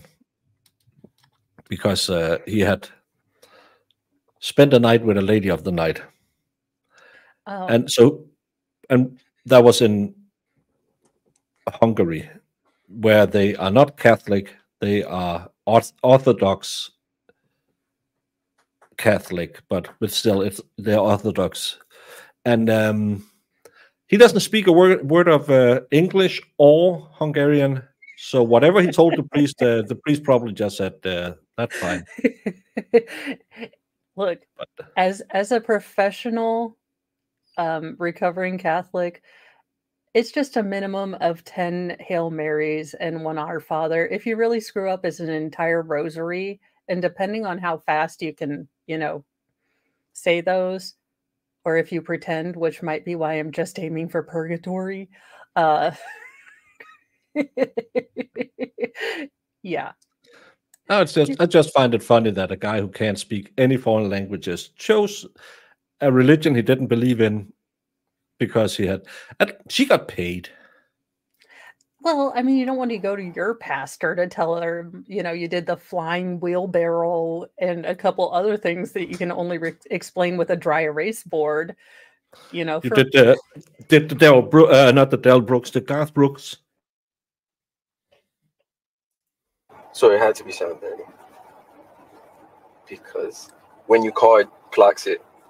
It doesn't do it at the end. It starts it. It starts it, and then it tells you how long you talk for. So it was 7:30. Okay. If you do have it in your call log, I'd love to take a picture of it if you still have it. Something over here. So it'd be Sarah. Yeah. Okay. If you click, I'm just gonna. There we go. Do you mind if I take a photo? No, it's fine. No starfish with Sarah.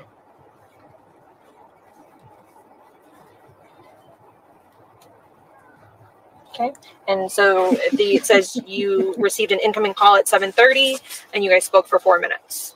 Yes, we was talking. I was playing dominoes with my kids and my wife, and at first I wasn't gonna pick it up. Then I picked up, because they were always fighting and stuff with the alcohol. So he started talking to me. He was calm, so I was like, oh, okay. So I put it on speaker. So my kids are there, like they joke around with him, and he was joking around with them. And we're talking, and then he's talking to me about when we was kids. And then, like a couple minutes after that, that's when I hear in the back start arguing with him. No, I have to call my brother. I have to talk to him. And he's like, no, I'm talking to my brother. It was her phone. So, and then she starts arguing and telling him that, no, tell him what you've been doing to me. You choked me, this and that. But he was calm. And he was like, okay. I bet you he didn't even do that. She keeps claiming that. We have that video where she's taking away for kicking him or something, where she claimed she was fighting against him because he was choking her, and he was just fighting. She had just attacked him, and he was protecting himself, and she ended up being taken away. And again, if any one of you haven't seen those videos with the DV at the house, whereas there's 2 videos out there with the police coming, I think like a year before it happened.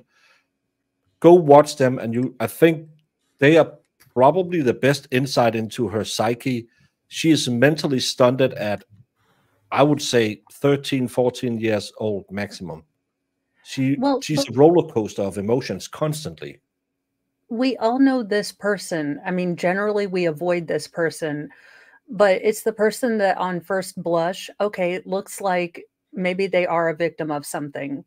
But then as you hang around them more, you realize that there's a lot of manipulation. There's a lot of cry bullying. There's a lot of, but tell them what you did to me. Tell them what you did to me. And to the point where you can tell, again, George is not the aggressive one that is wanting to spread all their problems on. She is almost wanting to bring it back to your, friend who went to, confession. She is wanting him to have a public confession, but using only her talking points. Yeah. Yeah. He's the opposite of all those politicians who get caught with a male prostitute and has a wife standing next to them reading I so support my husband. It was a slip up, and he is a good, devout family man who goes to church every Sunday. I bet you he was like that. He was just given a piece of paper to go out and say what you did. Go out and say what you did, and he probably said, "Okay, if," and people are saying, "Why are they staying together?" But it's in these, they have that codependent abuser. They're alcohol abusers, and they both are, and they have that codependency on each other to be in a shitty place in life together.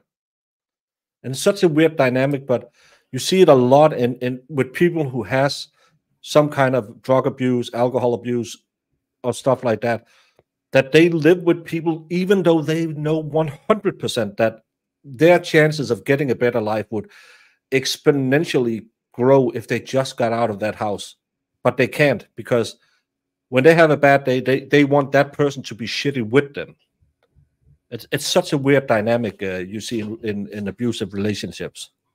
Yeah, and my guess is that she always presents it as, hey, do you want to talk to your, I've got some free time on my phone. Do you want to talk to your brother? And if George was inebriated or hadn't picked up on patterns, she would wait for that couple minutes to go in, and then she'd be like, oh, well, why don't you tell them what you did Tuesday night? You're such a good brother. You're such a good husband. You're such a good boyfriend, right? Tell them. And my guess is, again, it was always on speaker. People like this do not want you to have control of when you talk to your family, when you can't, having any private conversations where they may say, you need to get out of here. This is toxic for both of you. I don't agree with you putting hands on Sarah. I don't agree with Sarah putting hands on you, but this is going to eventually lead to a really dark place for both of you. Please. Yeah, please think about you're having a good time and you have your family. We support you. But again, when they wake up in the morning and everything is crap, they just turn to that person who's always there when everything's crap. And it's such a weird. It's the same with people who get beaten. They can tell themselves all the lies. And usually they've broken you down. She's good when she's not when she's not yelling. She's kind of cute. He's sweet when he doesn't punch me. He only punches me when he's drunk. She's only absolutely BS crazy when she's drunk. It's the same mentality. And they'd get into your head. They're like, I wouldn't do this if you didn't make me so mad. Why are you always picking on me when I'm down? I thought you were supposed to be my friend. I thought you were supposed to be the one person supporting me, but so you get to where you almost in self-defense, think, okay, well, maybe I do push him too hard. Maybe I do, I'm not supportive the way he needs. How can I fix this? And they know which type of person to pick. They know the type of person that already has that sort of internalized mode of thinking, because they don't have that. They go around life seeing things as things that happen to them. Whereas, those of us who can internalize all this and make it ourselves, we tend to be able to put ourselves in other people's positions. Yes, much easier. Yeah, but she knows exactly what type she wants, because Brian, he's kind of like a pushover too, seems like, and he finally got enough. But he's not that deep into any kind of abuse, so that's probably why he can get out of it easier. Yeah, I gotta let you go. And then he said, I love you. And then I told him I love you. And basically, that was it. So she yells in the background, tell him what you've been doing to me. Yeah. You've been choking me. Yeah.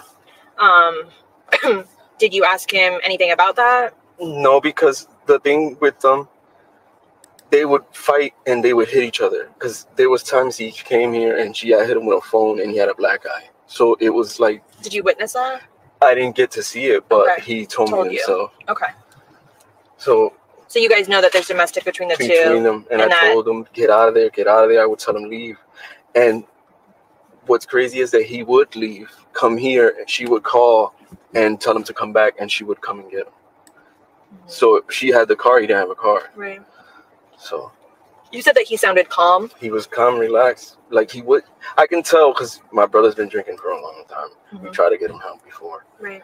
And I can tell when he was like really drunk, and he wasn't that drunk that night. He wasn't. So when you're describing him as calm, that's an indication that he hadn't been drinking that much. That he wasn't that drunk. No. Okay. So when he's been drinking, does he get really excited? Sometimes he gets excited, and you can tell he like slurs his words, and he like, and I can tell like he gets really emotional, and sometimes starts crying and. Okay. And none of that happened. No, none of that.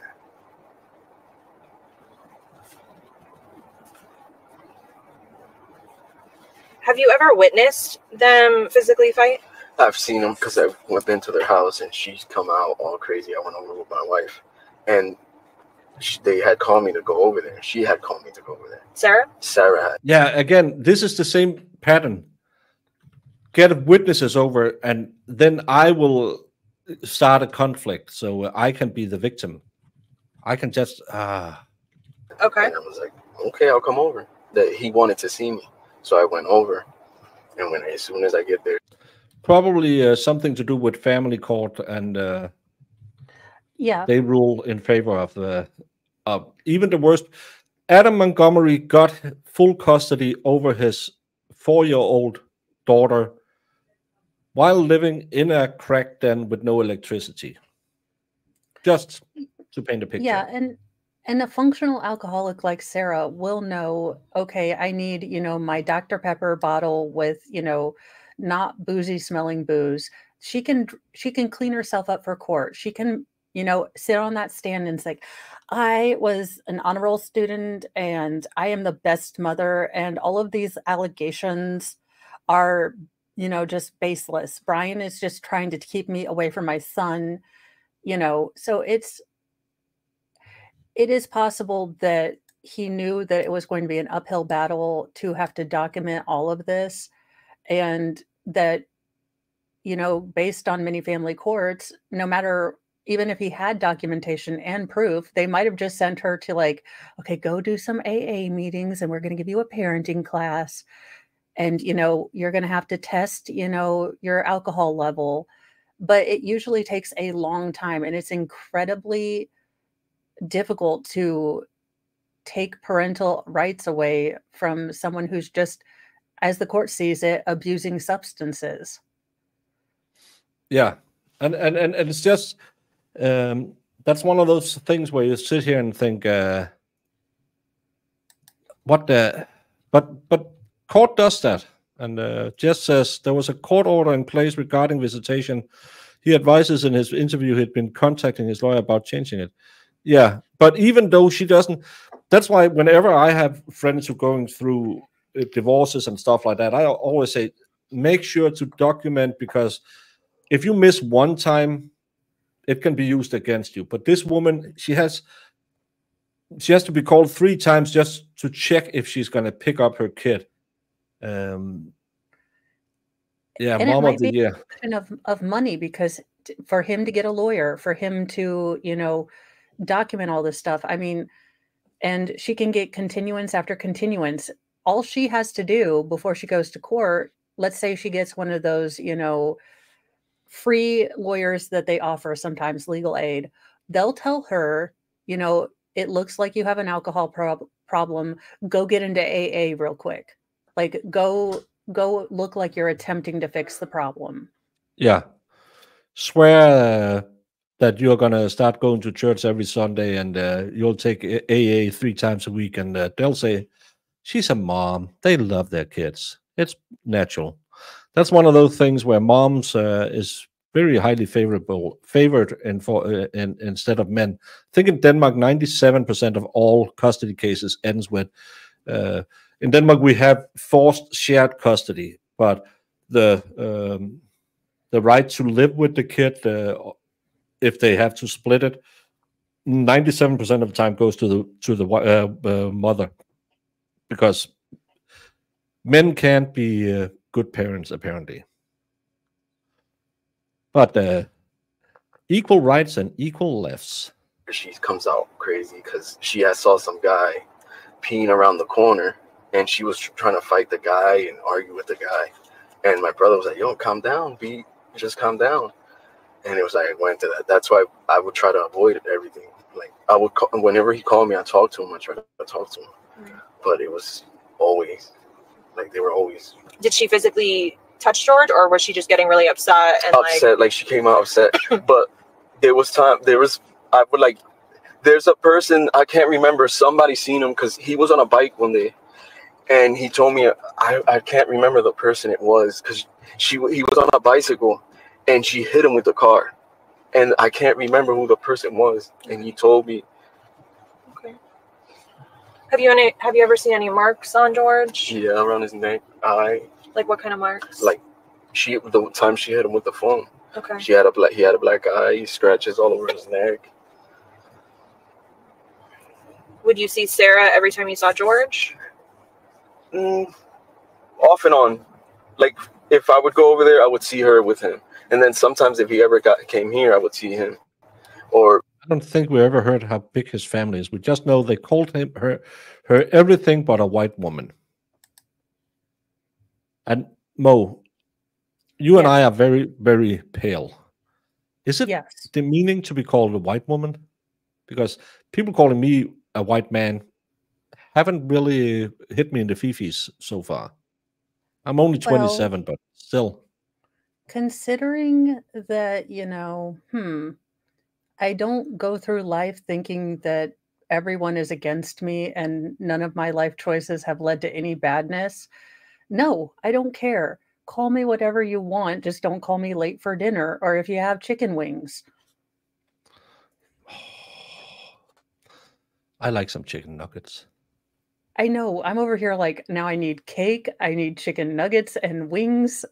Mr. Mo, while you're going to Lowe's, I'm going to need... We don't have a lot of chicken wings. It's not a big thing. KFC only have 2 restaurants in Copenhagen. That's all the KFC we have in Denmark. Okay, but that's fried chicken. Chicken wings are covered in like hot sauce and butter, and you dip them in ranch.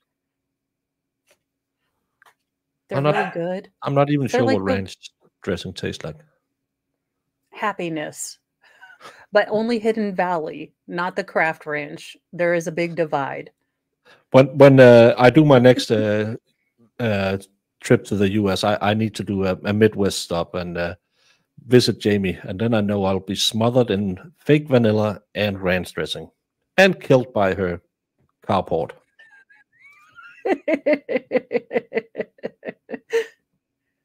But we don't have a Hooters, and I wanted to go to Hooters when I was in the US the last time, but Valhalla don't want to treat me good. The Mouse here, no. Hooters, no. Pancake Factory, Waffle House, nope. None of the good places. I had a long list.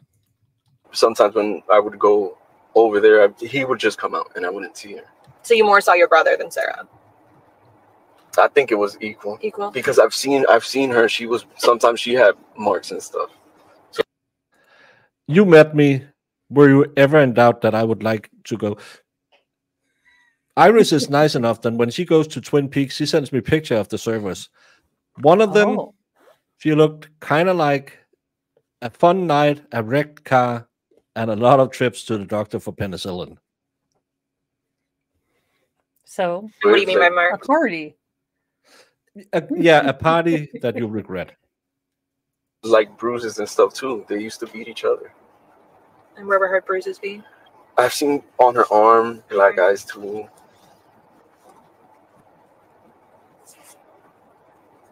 I could do that. Okay. Did George ever confide in you about their domestic problems? Like, did he ever tell you? Yeah, but you live on the West Coast. That's way away from where I was. Is there anything else that he's ever told you about him and Sarah? Any arguments? Any physical altercations? No, he didn't really like to talk about it like that. Like everybody knew it. Right. Like they used to come here and fight and stuff. Okay. And my mom wouldn't like it and tell them to go. Right. And I know one day she came. It's been like maybe. Well, Hella didn't want to take me to the strip club, so. Like 2 months. My dad, because she always tried to hug everybody. Everybody didn't want to be hugging like that. Well, Hella, I used to be in the service. I'm a man. It's not like when the Valkyrie says, I don't know, just buy what you would like to eat. And you have to buy exactly what she wants to eat or she will stab you. Almost bare titlets. I'm in. And she pushed my dad, and my dad fell. Yeah, to be fair, I wouldn't want Sarah Boone hugging me either. Can you just imagine the bony non-boob just smushed into your thing, and she's all bony and smells of booze. Her hair doesn't move, so and she has that little smells. alcoholic belly. Ugh. Yeah, nothing says. Ugh. I mean, I wouldn't mace her or anything the first time. Like the second time after I've told you I don't want to be hugged by you, Sarah, that's self-defense. Is ranch dressing basically like mayo with garlic? It's got, look, I just know it tastes good. I haven't broken down what's in it because I'm sure it would horrify me. I don't know what MOA is. Minnesota Airport?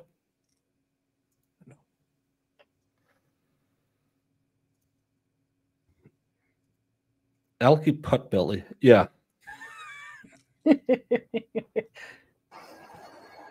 Oh, Mall of America. Would they always known for when Hulk Hogan switched to WCW. would Sarah always be intoxicated when you saw her? Most of the time. And what about George? There was times he was not. He had drank, but he wasn't like drunk. Like he would try to like eat and try to have her eat because they was always drinking so much. So he was like, "We need to eat something." But did you like a couple of years ago? Did you and your brother have any kind of a falling out? Did you guys get into an argument, a fist fight, or anything? No. See, has he fought? Has he gotten into a physical altercation with any of your brothers? With Farrell, he did, the one that had the long hair. The curly hair? Yeah. With him, but it was just... How severe of a fight was this, though? Nah, brothers.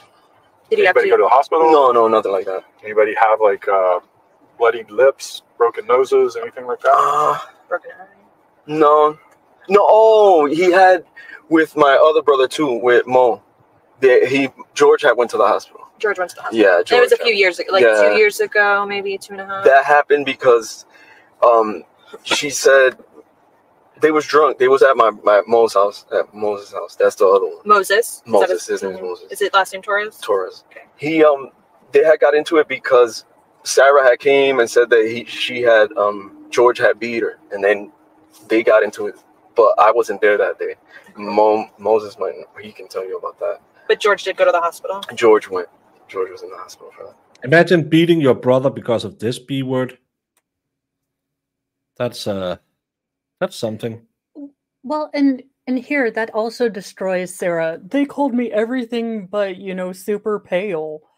Yeah. If your brother was willing to kick his other brothers behind because he thought he shouldn't lay hands on a female, then this whole they were always against me, and no, a brother was willing to throw down saying don't put your hands on females, to the point where George went to the hospital. So the facts do not bear out Sarah's version of events. And General T, the Brady list isn't a Brady violation is not turning over evidence. The witness list is where you put. But this is the female detective you can hear is the female detective that we see in the interview and who was in the court with the Valley Girl accent. I have no problem with the way she's talking here, but in court she had that upspeak, so annoying to listen to. Yeah, but she was pissing off Owen, so I gave her a pass. Also, she had really good hair. Yeah. Maybe she was Becky with the good hair. Oh my gosh. Did you see that Sarah Boone's next civilian outfit was totally copying Detective Goodhair? No. So I saw her outfit was kind of looking like a prison garb. Well, it was navy and it was a button up, but it had these little puffy sleeves, which are the devil. But it was navy, and she is so pissed. I am surprised Owens doesn't have hand marks on him after her glam squad got, nixed. Well, they are allowed to give her clothes, but well, yeah. Everyone thought that it was the prison that denied her the shoes. But as I understood it, it was her denying the shoes that they brought her to prison, to her in prison. Do we really want Sarah having stilettos? I mean, she already did this much, damage with a suitcase. Owens is probably thinking about his, safety, because when that flip-flop starts flying, he knows he's right in the line of fire. Quinton is delayed till the 29th. New evidence or something. Do you remember what injuries he sustained? Something in his eye socket. Oh my. The nose, maybe? I think his nose too. But it had something was wrong with his orbital. Yeah, the orbital. Yeah. What? All right. Is there anything else that you think is important for us to know about your brother or Sarah and their relationship? I'm assuming the 4-minute conversation, he was just kind of like, you guys were just talking at first. At first, just talking. I would notice that he was okay. It wasn't a fight. He said he was joking with your kids, and then you hear Sarah in the background, and then that's when Sarah came. And then you let him go, or he let you go. Because he was like, my niece and nephew, they can hear you, like. So I was like, he was like, all right, and then. Okay. How did she sound? She sounded like crazy, like she always did, like. Yep. I mean, call a spade a spade. Like she was always like that, crazy. Like she would just start yelling. Was she yelling any kind of threats or anything? No, she was just saying about calling her brother. Okay, can you raise your right hand for me? Do you promise and swear everything we've talked about has been true and accurate to the best of your knowledge? Yes. This ends the recording 13:35 hours. So he didn't like Sarah. This is the craziest thing I've ever experienced in my life. This is her neighbor Vincent, and I think I'm going to boost this. It is boosted. It's just low. But this is her neighbor Vincent. I think he's the guy who talks about hearing noise. Yeah. All right. This is in reference to case number. Yeah, she had 2 daughters and 1 son. 20-17904. The date is February 27th, 2020. The time is approximately 17:49 hours. I am located at the Tealwood apartment complex at, what's the building number? 474. Tealwood apartment complex. I am talking to the resident of apartment, one of the residents. Sir, can you give me your name, please? Vincent. And what's your date of birth, sir? 1999. All right, is it okay if I call you Vincent? Okay, well, like I said, my name's Scott Lowen. I'm a homicide detective with the Sheriff's Office. Please just call me Scott. Obviously, we're out here today talking about an incident that occurred with the residents of apartment 3, which are your direct next-door neighbors, correct? Yes. Okay, I just want to kind of preface and start out with a couple of different basic questions. How long have you been living in apartment? The end of January was a year, so about a year and a month. Year and a month? Mm-hmm. Okay. And your apartment, from what I can see, is a single-story apartment. It's not a townhome like your neighbors, correct? Yes, no, it's a single story, yeah. Okay. Is your bedroom the one in the back, next to the back wall? Yeah, it's the one where you can see the kick out from the back patio of their apartment there, yeah. That's what I was wondering. So your bedroom is right next to their back patio? Yes, yes. So you get to hear everything that's going on in the back patio, or is it on the back airtight? patio and the living room, because their living room at the bottom of their stairs is right next to where my head lays on my bed. Okay. So literally, and it was an every night thing, with the beat, and it wasn't even just him on her. It was they were going at it, at each other, and it was really? it was just really bad and really loud, every was night. It, you mean verbally? No, physically, yeah. It was So what were you hearing? It was I don't it was never I couldn't physically hear hitting, you know what I mean? But I heard getting thrown up against the wall, or I've heard thrown down the stairs a few times. It's just and it's that's a very clear sound, you know what I mean? You hear somebody up here get down here very fast, and it's you just kind of know what happened. Okay. And it's and the reason that like I've never said anything about it, or I was just kind of minding my own business, is because I literally found out that I haven't seen the witness list, but most of these people will probably be testifying for the prosecution. Yes. that this happened so often, and they were known by the local police here or whatever, that all the neighbors just stopped calling because the police were tired of it, pretty much. Like, not like tired of it, you know, but it was like, it was just like, it was an every week thing, you know, once or twice a week. So it was like, I don't know. And then there was the one night I was standing on my back patio, I was smoking a cigarette, and then she just randomly walked over and like started talking to me about how she like knows I can hear stuff. And then she was just like, if you ever hear anything like get really loud or whatever, like just, you know, keep quiet about it. Like pretty much like she was like respectfully like try to mind your own, like keep it to yourself, you know. I was like, okay. I was like, whatever, you know. You do you, I'll do me. Pretty much. Like, you know, I go to school down here. You know, I'm from New Jersey. I don't live in Florida. You know, I'm just here to do my school and live my life, you know. And it's like, so for her to tell me, like, don't really pay attention, I was just like, all right, you know. How long ago was that, do you think? A few months, probably like 3.5, 4 months ago, probably. You know, she was just like telling me, like, just keep quiet, like, if you hear it, pretty much. And I was just like, whatever. Okay. Did you ever hang out with them on the back porch? Yeah, that? yeah. You hung out with them? Yeah, I have. And it was like, not for like long periods of time, but like, you know, I'm a musician. So like they heard me playing guitar the one day. So they asked me to come over and tune their son's guitar. So I tuned their son's guitar for them and everything. And I was playing on the back porch because, you know, I write songs. So they were like asking me if they can hear it and everything. I was like, yeah, sure. I had nothing going on. So I went back there and I was hanging out with them and I was playing some guitar. And I did it a few times. And then I was actually in their apartment a few times. Like he was an artist and he was showing me like a bunch of his paintings and like artist drawings and stuff like that. So, I mean, like they were cool people. Yeah. But like there was something going on, especially with Sarah, you know what I mean? Like there's something going on with her. Like you can tell, you know, it was like she wasn't all there. You know? Okay. Now as far as like their drinking habits, did you notice were they heavy drinkers? Did they drink at all? Or? God, whoa. Like, that's like I mean like it was so bad. It wasn't all the time, but it was like there was some mornings where I'd be leaving for school at 9 a.m. and I'd like see him like stumbling off the sidewalk right here, you know, like that drunk at 9 o'clock in the morning, or like even earlier sometimes. It's like it's ridiculous sometimes. But I do have to say, whenever her son was around, that was the only like the times where I never saw them ever drinking. That was the only time, you know what I mean? But like other than that, it was like all the time. All the time. Okay. Yes. Okay. And it was very visible, you know what I mean? They were like functioning alcoholics, you know what I mean? It was like they had to drink to get through the day type thing. You know? Do you know their drink of choice?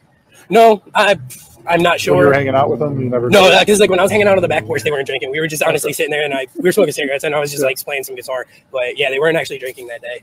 And even when I was in the house, I didn't see anything that was like a bottle or anything that they would drink. Yeah. How old are you? 20. 20. Yeah. I'm gonna make an assumption here. 20 years old and living next to that. That's oh my God. Hey, that is advanced anti-drinking propaganda right there. That is like the DARE program we need. Just a Sarah Boone think it over. Like, you want to be a functional alcoholic? Look at this chick. It's do you want to be in a relationship? Nah, I'm trying. I'm thinking I'm trying that gay thing. That's probably more my line now. Seems about right. Yeah. Okay. I don't mean no disrespect by it, but I'm assuming as a 20-year-old, you have smelled what marijuana smells like when it's burning. Of course. Now, have you ever noticed that coming from their place? No. They're not smokers. Definitely not. I don't believe they're like towards like any type of drug. You know what I mean? Like, good. How are you? I don't think they like were on any type of drug. You know what I mean? It was just like very visible, like they were alcohol. You know, because like I've had like uncles and stuff that have dealt with it, so like I just know what it looks like to be a heavy alcoholic. You know, and it's just like that's what it looked like, that they just had a lot of drinking problems. You know. I got you. Yeah. Sorry, I'm about to sneeze. Oh, you're fine. God bless you. Thank you. Were you home on Sunday by chance? Yes. Yeah. Did you hear anything? Yeah, actually, I did. Yeah, that night. So I was reading the article online about what happened and everything, and like it's just like that story is just like it doesn't match like what we heard. You know what I mean? Like when me and my roommate heard, it's just like it wasn't that quiet. Like the whole like it was a joke or whatever, or like whatever, you know. But it was too loud. Okay. Like I literally like it. I don't know about the whole like what the suitcase deal was and everything, but it was. Let's do this. Let's back you up. Yeah. And I want to kind of get this to flow through. Okay. What time did you get up Sunday? In the morning? Yeah. Sunday, I was up at 4:30. I was going to work. Yeah. Holy cow! What time did you get home? I got home at 1 o'clock. So you were at home at 1. Yeah. Did you take a nap or anything, or you just power your way through it? No. Because I get home and then I have class the next morning on Monday. So like I just stay up so I don't have trouble sleeping at night. Exactly. You know what I mean? Gotcha. So I just power through the day. Okay. So you get home at 1. Was there already noise going on? It was quiet? Yeah. It was. I didn't truthfully I didn't hear anything until and before the whole loud noise and everything. I just heard the normal yelling at the verbal yelling and the whole arguing and I hate you, blah blah blah, whatever. That was gonna be my next question. What kind of stuff were you hearing? Yeah, it was just the normal it sounds like a normal. It wasn't couple, like a really elevated screaming. It was just a it was elevated screaming, but it was normal their normal. Yeah, it was screaming. Pretty much. Yeah. So that's the normal back and forth. So that was basically going on starting when you got home.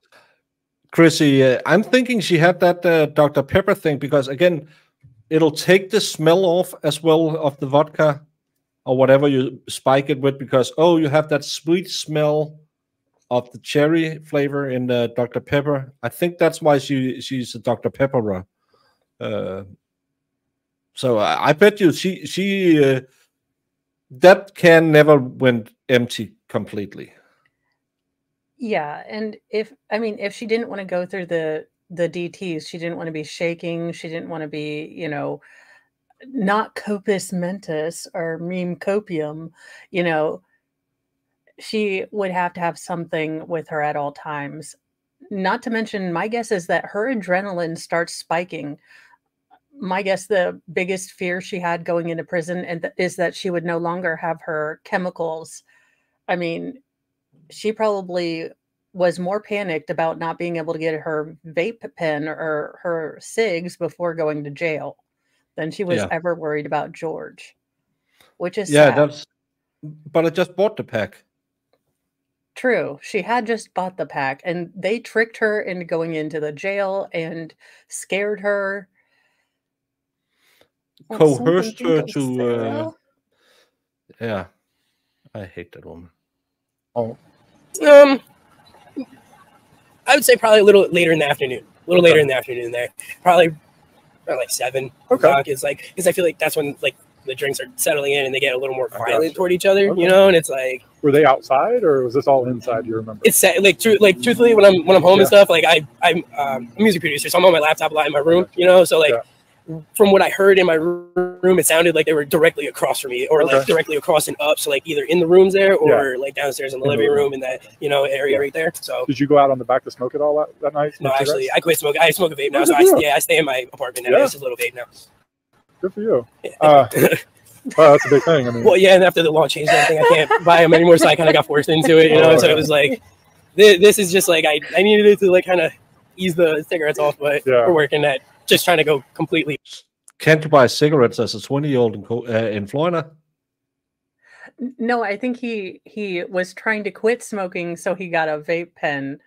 But my guess he said because I was forced into it because of the law.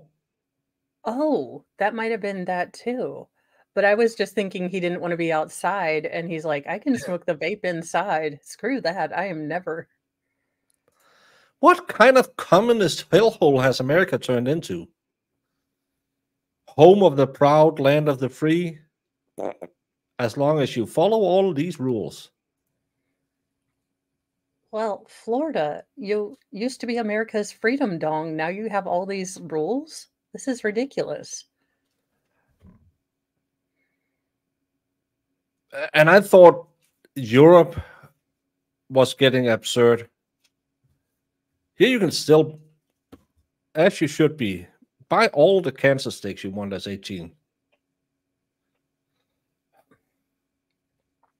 It's federal law, absolutely crazy lootly. It's, and it's for health. No, because I bet you they'll still tax the product. Because if they want to do it, they should just outlaw it. But no, because I believe that I saw a study in Denmark because everyone, they take more from the hospital. No, they die earlier. They don't need as many services as it's a cost-benefit analysis. That's why when they put an extra forced limit of how much people should pay for cigarettes in Denmark, they were talking about it should be like 20 bucks a pack. And then they did the math on it and said, we're going to lose a whole ton of taxes. So they only raised it to 10 bucks a pack. So we can still get the good tax money because we're doing it for health, but we really like your taxes too. Yeah. Yeah. And imagine being deployed in Kandahar and having to do with all the stuff happening there. But your second lieutenant, which is still the best weapon any opposition ever have, is a newly appointed Truth. second lieutenant coming over and say, hey, Trooper Valhalla, are you smoking? You are 20 years old. Now go do the burn pit. Pretty much. Yeah. And second lieutenants can confirm the greatest weapon of internal destruction that is unleashed by our own military. Yeah. No, he couldn't buy them because he's 20 years old, so he couldn't buy them. Yeah. And again, that's jeepers. Off it, you know. Okay, so but you're in your room. How late did you stay up that night, you think? I was up pretty late. I stay up pretty late every night. And I just get so lost. That's what they figured out, Mass, that everyone was going to do the good old Polish trick they did back in the 80s. I might have gotten some cigarettes that fell off a truck once or twice back when I started smoking because it was expensive. And I got some Polish ones. You could two drags and it just fell apart. But they cost nothing. Well, yeah. And you were only doing it to look cool, Baker. So did you really need more than 2 puffs? No, it's just to stand there. Well, you smoke a lot more when they fall apart after 2 swigs of it. Yeah, it does get you a little stressed out. You're like, son of a... Yeah. Or whatever you're saying. When we were in the Balkans, we could buy a carton, 10 packs would be 80 Danish. Yeah, 80 Danish. And that's a lot of money for a young man. In Denmark, it at the same time would have been 300. But we could buy the local cigarettes. They were $4 a pack, so you could get 10 packs for 40. I bought 1 pack and I smoked half of it and threw the rest away. It tasted like I would rather smoke my Lord than smoke Drina again. I agree. Like I was up probably till 1 a.m. that night, probably right around there. Yeah, and then like I said, we were just talking about it before, me and my roommate actually. That night, right around, it was probably right around 10:30, 11 o'clock maybe, is when I heard like it get escalated. You know, like it's like the voices got louder, they were yelling, whatever, and then like it got quiet for a little while, and then I heard this really loud like slamming noise. Excuse me. Do you know about what time that was? Right around 11:15. It was about 15 minutes span there, you know. And then when you say a slamming noise, does it sound like something hit the wall? Like something like was bouncing down the stairs between the railing and the wall and the stairs, like all the way down. Like, you know, and it was clear because like my roommate even said it too. Like he heard it up here and it kind of went away from him, and he's the front room here. Yeah. And I'm in the back, so it was kind of like it was in the middle of the house and came right at me, and it was literally right next to me. And I've never felt this before. But that night, I was explaining to him the next day because he had said he heard the noise, and I was like, dude, I felt the wall shake. Like, it was literally like such a powerful hit against the wall, like the wall shook, and I felt it. And that was like something that where I was like, I kind of looked at the wall, and I was just like, that was a little much. A little much. But like, I thought, and this whole time, I really, really thought it was like him, you know what I mean? Like going off or whatever. But every pack in Denmark has pictures of that. And none of the packs must have anything other than the names on it. So whenever these poor people who sell them at the stores, because it also have to be behind the curtain so no one can see, because then you'll start smoking if you can see cigarettes. It's politicians who thought about it. It works, trust me. So they have to sit there, and every pack of cigarette looks exactly the same. So it's like, you want Pall Mall gray, Pall Mall, Pall Mall, Pall Mall. And you said gray. Yes. This one? No, that's Pall Mall blue. Oh yeah. Wait, they don't even let you put colors on it? You're not allowed to have anything. I can't show cigarette packs on YouTube. I should show you how a Danish cigarette pack. It has no advertising other than the name of the company and what kind of flavor it has. You can't and you can't buy menthols in Denmark. Yeah. Okay, that sounds like something to, start a revolution about. How are you going to be minty fresh and, nicotined up? How dare they? I know that they tried to do it in the US, and then they went away from that right around when we got close to the election. Yeah. Like I said,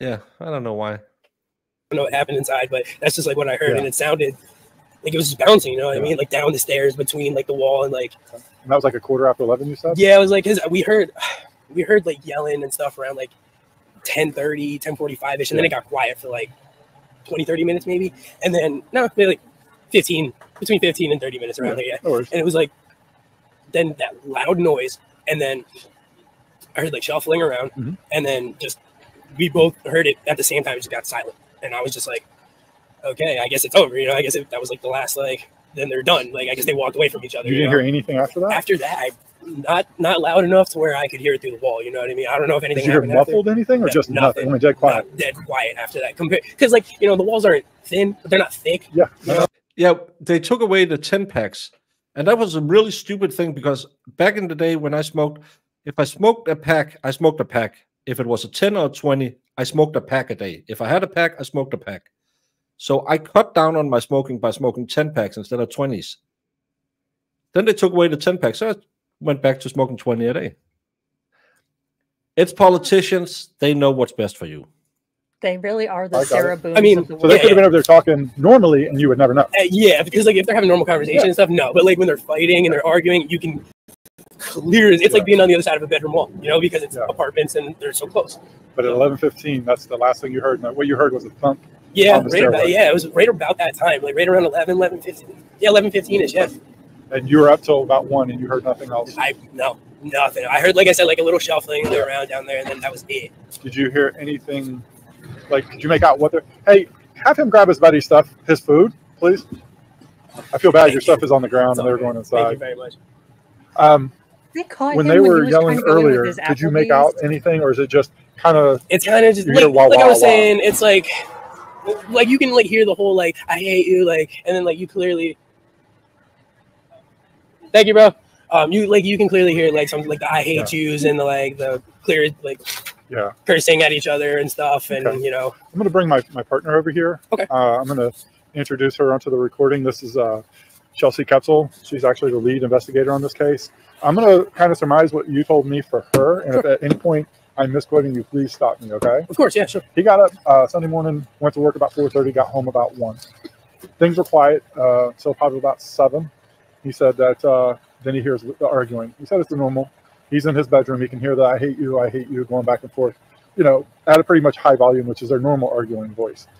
This continues on pretty much throughout the night, but at right about 10:30, you hear a lot of arguing, right? It gets a little bit escalated at that point. Yeah, it got louder. And then right around 11:15, they hear this, he hears this banging coming down the stairs. He said hears bang, bang, bang. You can tell it's coming down the stairs because it starts and then it stops right next to him. And when it stopped, he said something just slammed the wall. He said it shook the wall. He said that was the first time he's ever felt like the whole wall shake like that. He said after that, it was quiet. He was up till about 1 o'clock. But prior to that, I was just trying to, did you hear any threatening anything prior to that? Was anybody screaming, I'm going to kill you? Or no, I never heard anything like that. Not that night. Have you heard that in the past? No, I've never, not that I can recall, truthfully. I can't remember ever hearing I'm gonna kill you or any type of threat towards each other that. But I've also it's very visible, with them sometimes. Right. It used to be, it'd be very loud arguing, and then the next morning you see her outside and bruises on her face, or him out here with scratch marks everywhere, bruises everywhere. It's it's just very visible what was going on and everything. Right. And it was just like I was saying before, I just kind of, there was a time where she literally came up to me and she was like, no matter like what you hear, pretty much, like just kind of keep quiet about it, you know, respectfully, like mind your own business. And I was just like, okay, you know what I mean? Like, okay, you know, remember when that was? About 3.5, 4 months ago. Okay, yeah. Not too long ago, but not like Baker, very, very check recent. your Twitter. Right. Sarah is smiling as she's walking into He said court the today. arguing was nightly. He said the reason the front office. Ew. Sorry? Oh, I said, so from Law and Crime from 1 hour ago, Sarah is walking in smiling like she watched the end of Old Yeller on repeat for an hour. I'm telling you, anything that makes that woman smile, she either watched that in a mix of Mice and Men, just the end, but anything that makes her smile like Mice and Men. Well, okay, so the adult male with developmental disabilities, basically his best friend has to unalive him. Otherwise, he would have been in big trouble and probably have gotten taken to a tall tree with a short drop, if you understand what I'm saying. So at the end, he makes it quick and painless rather than him going to trial for accidentally unaliving someone. So it's not a happy movie. Him. Yeah, pretty much. Free Lenny. Lenny did nothing wrong. He just wanted to play with them rabbits.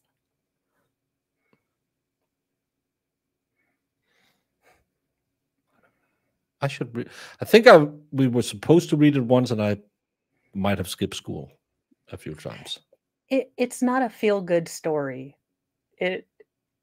But it doesn't end in, you know, a grown woman nursing her adult son like The Grapes of Wrath. So, you know, on those books that you have to read for high school, not the most disturbing one. No. It's like a sad Forrest Gump. Forrest Gump is the only movie I'll cry at every time I watch it. The Letter to Jenna makes me cry every time. I cry when Lieutenant Dan gets new legs because I'm so happy for him. But then I'm like, yeah, none of the rest of this story makes sense. You hooked up with a chick who left you every time that it was okay, or you know, she wanted to leave and go do her own thing. How is she a good person and sympathetic? No, Forrest, run. You can do better. You own Apple stock when it first started. Find you a good woman. Yeah, that's the part of the story that is highly, well, not a stupid guy keep taking a bad girl back. Totally believable. But a guy with Apple stock money, not having someone say, hey, buddy, she's a washed up crack whore. Probably don't split your inheritance with her. I'm just saying. Just hasn't heard anything more. Everybody just kind of gave up calling. Yeah, it was like Would you complain in the past or no? No, I never did. It was because like they've been here for so long, and all the other neighbors around here have been here for so long and stuff. And like I was talking to some other people that I met through the school that live in the apartment complex and everything. They were saying like, you know, people just don't really like them all that much. You know, they were like very. I guess it was just the way they came across, you know, with everybody. You know, it was just like the way they presented themselves. You know, they were always drunk, like I was saying before, like always, like sun up to sun down type, like all the time. And it was like, I guess people just didn't really want to interact. Yeah, because it's like, you know, I'm sure you guys have interacted with people who are very over the limit, like drunk and stuff, and it gets very annoying after a while, you know. So it's like conversations can't last more than like 2 minutes tops, and it's just like everybody wants to go, you know. But they're always consistent about like being there, and that's why nobody really liked them all that much, you know. Yeah. Okay. Is there anything that I haven't asked you about that you think would be good for us to know about this or them? I don't think so. I think I've pretty much like covered everything like that I thought was, you know, necessary from that night or whatever. Like what I've heard, you know, in the past and everything. That was just like, it was just, you could tell it was just a very violent relationship that was never gonna do any good, if that makes any sense. You know what I mean? Like it was just a very toxic relationship that had a lot of problems. Could you do me a favor, raise your right hand? Do you swear or affirm everything we've talked about is true and accurate to the best of your knowledge? Yes, sir. You can put your arm down. The time is approximately 16:08 hours. I really like these detectives, I have to say. Yeah, I think that they talk to people where they're at. And, you know, he kind of knows like, okay, this is a 20-year-old. This is, you know, I'm not going to have kind of a deep, but hey, what are you doing? Get his food inside. Yeah. And rest in peace, those hot wings, because those suck when you have to microwave them. So, dude did a public service. I don't believe Sarah ever had a job. No, she used to be a cleaning lady. Ah, yeah, because I trust her in my house. Well, again, Adam Montgomery used to work at what fast food restaurant was that? I can't remember that one, but yeah.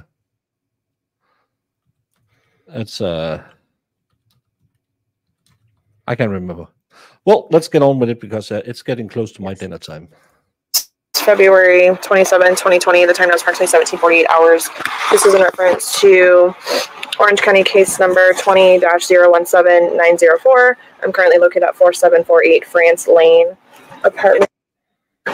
France Court? You sure? That's what I always park up. Yeah, because you can see it on the sign over there on the 4749. Okay, France Court. Yeah, it's weird. For some reason, all of the signs from the opposites are on the wrong side. On the wrong, yeah, the further that's side. apartment 8 there, and the sign's right there on that one. Gotcha. Okay. France Court. Apartment. The Tealwood Parks apartment. I want them to interview that guy she ratted out to ICE. Yeah. Why wouldn't you let her use the toilet? Have you met her? Yeah, but I just want it on the record. Yeah, I will say it is probably good for Sarah, of all the small wins that Owens got, that the state was willing to not fight them about getting at least that particular part of the interview, you know, redacted. Because Sarah, sweetie, Mama Mo here speaking, you might not want to be an uber dick to people when you are going to go into general population. People don't generally like, you know, people snitching. Okay. It's a tried and true nursery tale, but yeah, don't threaten to send people into ICE. It's something about I think it's a sewing thing that you can get some stitches if you snitches. But I don't do craft work, so I don't know. I'm speaking with. Can you state your name? It's Brandon Knowles. And your date of... Okay. And you reside at this apartment, is that correct? Yes, ma'am. Okay. And you said that you've been living here since January of 2019? Yes, ma'am. Okay. On Sunday, which would have been... The 24th? Let's just double check. Sunday was the 23rd. 23rd. Were you home that day? I would have come home a little late that evening, but I would have been here around 8, 9 o'clock. I would have gotten in around 8 or 9 o'clock. PM? Yes. Okay. And so your apartment is right next to apartment number 3. Does your apartment share walls with theirs? My bedroom shares a wall with the lower half of their apartment. The lower half, okay. Do you recall hearing anything coming from apartment 3 while you were, after you had gotten home? Around 10:30 or 11 o'clock, there was a very loud crashing sound where I believe, I'm not sure, I haven't been in their apartment with my roommate, but I believe is the location of the staircase. Okay, so a little bit above.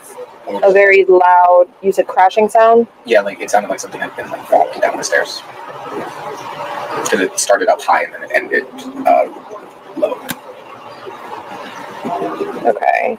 And I'm still thinking she got so drunk she fell down the stairs. I don't see her expending the effort to take the suitcase from downstairs full of George, bring it upstairs, and then take it down. Not when she had the baseball bat.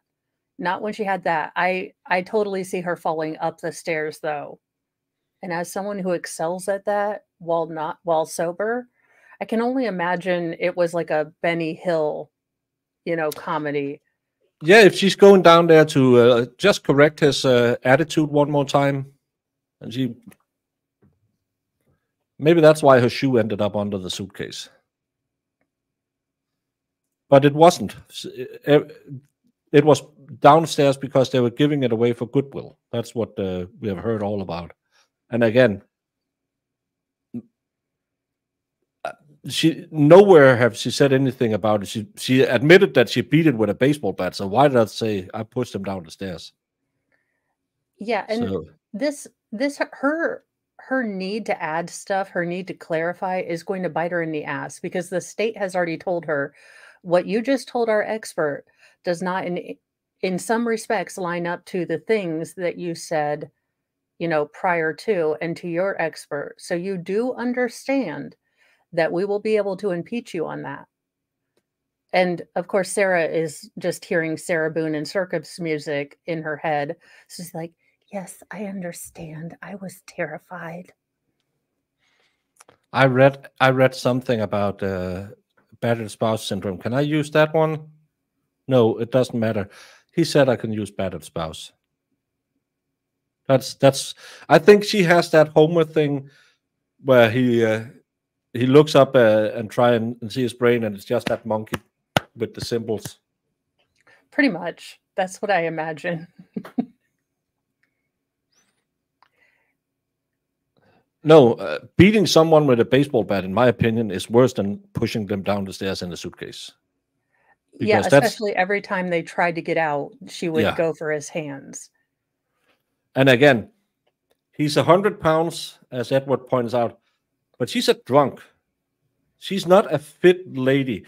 And dragging him upstairs to throw him downstairs, I don't see, no matter if... have you ever had a suitcase with the allowed amount of weight? Even when it's a little low, I don't know, is it 50 pounds? You can check on a plane, or how much is it? Even if you have it on, it will say pounds. Doink, doink on every step up. Then you push it down. You have a baseball bat. You'll just go to town. You don't expend that amount of energy, no matter how crazy you are. You'll just start punching it instead of trying to drag it upstairs, because it'll be hell to drag upstairs. Well, and go back to another case that we covered, or I don't know if you were covering cases at the time, but the Letitia Stout case. Precious Gannon wasn't even 100 pounds. I think he was like 70 pounds, and she wasn't able to pitch that suitcase off the bridge as far as she thought it would go in the water, because it's dead weight. It's dead weight, and people don't take into account that that's dead weight. No, and anyone who goes to the gym, just try and go down and grab a pair of 50-pound dumbbells in each arm, and try and do a few shrugs with those. And then try and do some farmer walks with them. You'll find out it's really, really, really tough on your little handy poos. And those thin suitcase, her hand would have been torn up. It's not that easy to drag 100 pounds. It's back when I was in the bakeries, we had like 60-pound bags, but we carried them on our shoulders. Took one on each shoulder and really messed. That's why I have a broken back. But you could walk with them, but you didn't do that the first day you were in the bakery. You had to work up to it, because that's a lot of strain on the body. And again, you could hear her. She didn't even want to count to 20 when she gave him CPR. No way she spent 5 minutes dragging him upstairs. I don't think so. When you heard the loud crashing sound, did you hear any voices? Like, could you make out if you heard a male or female's voice? I couldn't hear anything, no. Okay. Is that normal for you to hear noises coming from their apartment? Not loud. But not that loud? Not that loud. Okay. But I'll regularly hear, like, thudding sounds, like stuff being, like, slammed against the wall or something like that. Okay. Have you ever heard voices? Have you ever been determined? I've always kind of like tuned out if I was hearing voices. If you heard something, you okay. But you have heard loud noises in the past, but not as loud as you had heard on Sunday night. No, it never been that. Like I felt the walls shake. Okay. As the sound happened. And do you know either of them? Like, do you know? I've had a few brief interactions with them. Okay. But I don't. Do you know who lives there? Like, can you Yes. describe who lives there for me? It is a sort of, I guess, like middle. I don't know, like around 40s, blonde woman. Okay. And a Hispanic gentleman, I believe so. I haven't interacted with him much. I've spoken to her a few times. You've spoken to her a few times. Okay. Anyone else live there? I believe they have a little boy. A small child. Okay. Okay. When you have seen them around, how do they appear to you? They almost always seem either like tired or like tweaked out. Tweaked out? Yeah. Okay. The conversations you had, the interactions you had with the female, like, what do you mean interactions? I remember one night she slept on the back porch of my apartment for some reason. I don't remember much, but I just remember like looking at the shape and seeing her like laid down. Imagine waking up with a Sarah Boone in your backyard. It's worse than a raccoon. Yeah, but can you spray it with a hose, or would you still get in trouble with animal control? No, I think in that case they will be fine. Just say, nah, it's a Sarah Boone. It's not an endangered species. True. They'd be like, stop leaving booze out, damn it. Yeah. You Haven't brought we this on told you yourself. don't leave open containers of alcohol? No, you said don't leave open food because the raccoons get into it. Yeah, but this is a Sarah Boone area. No open bottles of wine. Remember to rinse them. If there's the smallest drop, she will be out there trying to get her tongue into it and lick the bottom of the bottle. Okay. Do you recall, like, maybe what month this was? I couldn't say. It was pretty early when I moved in. I would say the summer of 2019. Summer of 2019. Okay. Did you wake her, or? No, I just... Okay. And by sleeping, you guys all have, like, a cement area, right? Like a back patio, but it's not enclosed. No. Was she in a chair on the ground, on the ground? Okay. The chairs on the back porch. Okay. Like Jonestown the morning after? She just passed out on the the cement. I mean, I understand being okay. No, I've never been so completely out of it drunk that I would go, you know what? This concrete is not spinning like the rest of the world. I'm just gonna lay here.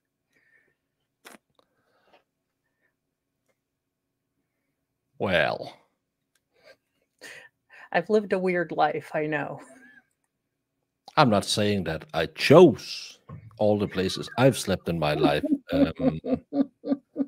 But I have been woken up outside the police station sleeping on their lawn. They offered me a bed and I said, no, thank you. I'll just walk home. I found my way home. I don't know. Someone's keeping a hand. I've slept in a toilet stall when I was in the army. The first time they took me out drinking because I was stupid enough to say, well, I don't play music that well, but I'm a great drinker. I did do the hug the throne thing. So, and those tile floors get really, really cold, especially in old cement buildings from the 60s. Where else I've slept in a wood, not knowing why, because I was going home to my parents, not to where I live. I woke up it was in the summertime. You could sleep outside, no problem. But you're laying there and thinking, why I don't live near here. And of course you slept on the beach when you were younger. That's I passed out under bushes in officer housing, walked back to the barracks one night. Yeah, it happens. Well, I've done that more than once. Do we have a trip today? Are you going to somewhere? Driving the puzzling bus. Yep. A trial. No, we don't have a trial. Jury selection. Yeah, with jury selection, and this will be the last video I'll show today because I have to take Molly out for her night walk and get some dinner. And if jury selection goes on tomorrow, maybe Mo will join me again for the last few videos we have. Sounds like a plan. A plan, maybe not a great plan, but a plan.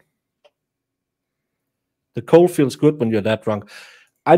When I first got out of my marriage, I went with my friends to another city to get drunk. And I got so drunk and they left me because they're assholes. And I thought, I'll just walk home. It's 50 kilometers, which is roughly 2 banana pies miles. And I woke up on a train station, maybe 10 kilometers from where I started, with this much snow all around me. That I didn't die is, again, a wonder, because I should have died of hypothermia. And I was what at the time? Oh, yeah, I can't say that. Well, I was in my 20s, and I should just have called my parents and said, I fucked up because I just got too drunk because freedom at last, please pick me up. But no, I can walk home in going out to club close. That I didn't die that night is someone up there wanted me here. That's for sure. I would like, in Sarah Boone fashion, to say this is not fair. This is totally not fair. The only time I have ever slept on bathrooms has been when I have had terrible morning sickness, and I wasn't even allowed to get drunk. So I didn't even have like the fun. I had the morning sickness. So unfair. I was at a club we had, and I think someone spiked my drinks because I got violently sick. I had to puke, and I hadn't drunk that much that I should be puking that much. But every time I tried to get up, I grabbed a pipe, and it was the hot water pipe. Why it was not enclosed in anything, I don't know. So every time I tried to get up, I burned my hand, fell down again. And I think I did that like 5 times before I thought, now I'm just going to use the toilet to get up. But I think I was spiked that night. That was fun. This reminded me of the time we lost the blind kid in the snow. Yeah. I only lose myself. Brandon lose other people. Oh, well, I shouldn't laugh at that. I'm over here giggling, and I'm like, that's bad. Yeah. No.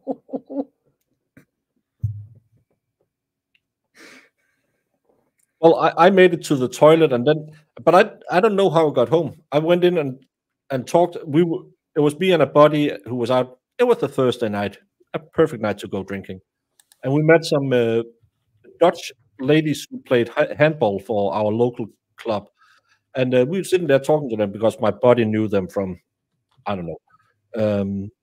And then all of a sudden, I just got massively sick, and the only thing I remember from talking to those Dutch ladies and burning my hand consistently for the next, I don't know how long, was waking up the next morning. I don't know how I got home. It was the most scary experience. And I had maybe 3 beers. And I'm not Dave, so 3 beers isn't that much. Yeah, I was about to say, or Mo, because Mo would just be on the floor. When everything stops spinning, let me know. No, that's not the same. Yeah, and I think that's the same that happened here, that, oh, which one is the girls? Just get something into them. My sister had my daughter had a friend who got roofied. Her mom said, well, why did you call me? And she was like, your daughter, I can't, there's no contact, and she just left with 2 guys. Well, she'll find her way home. And luckily my daughter had some male friends there who got out, ran those 2 guys down, and they were trying to get into a back alley with this girl.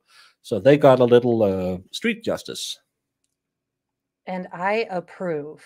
As a mama bear, I would be like, okay, I have rollers in my hair. I do not care. House coat, where are they? Let me get my Louisville Slugger. We are on our way. I had that dreaded call when my my ex-wife doesn't watch this. My oldest daughter, when she was 15, she was going to a party, maybe 16, I don't know.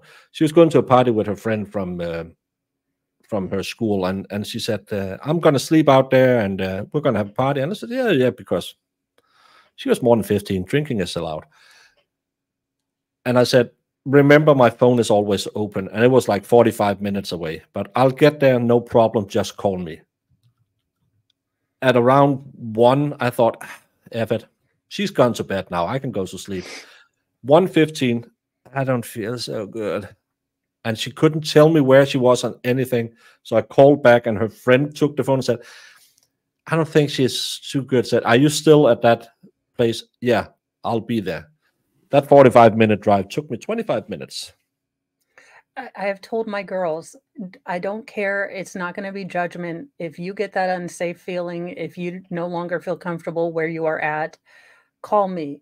You know, I don't sleep well to begin with, but call me. You know.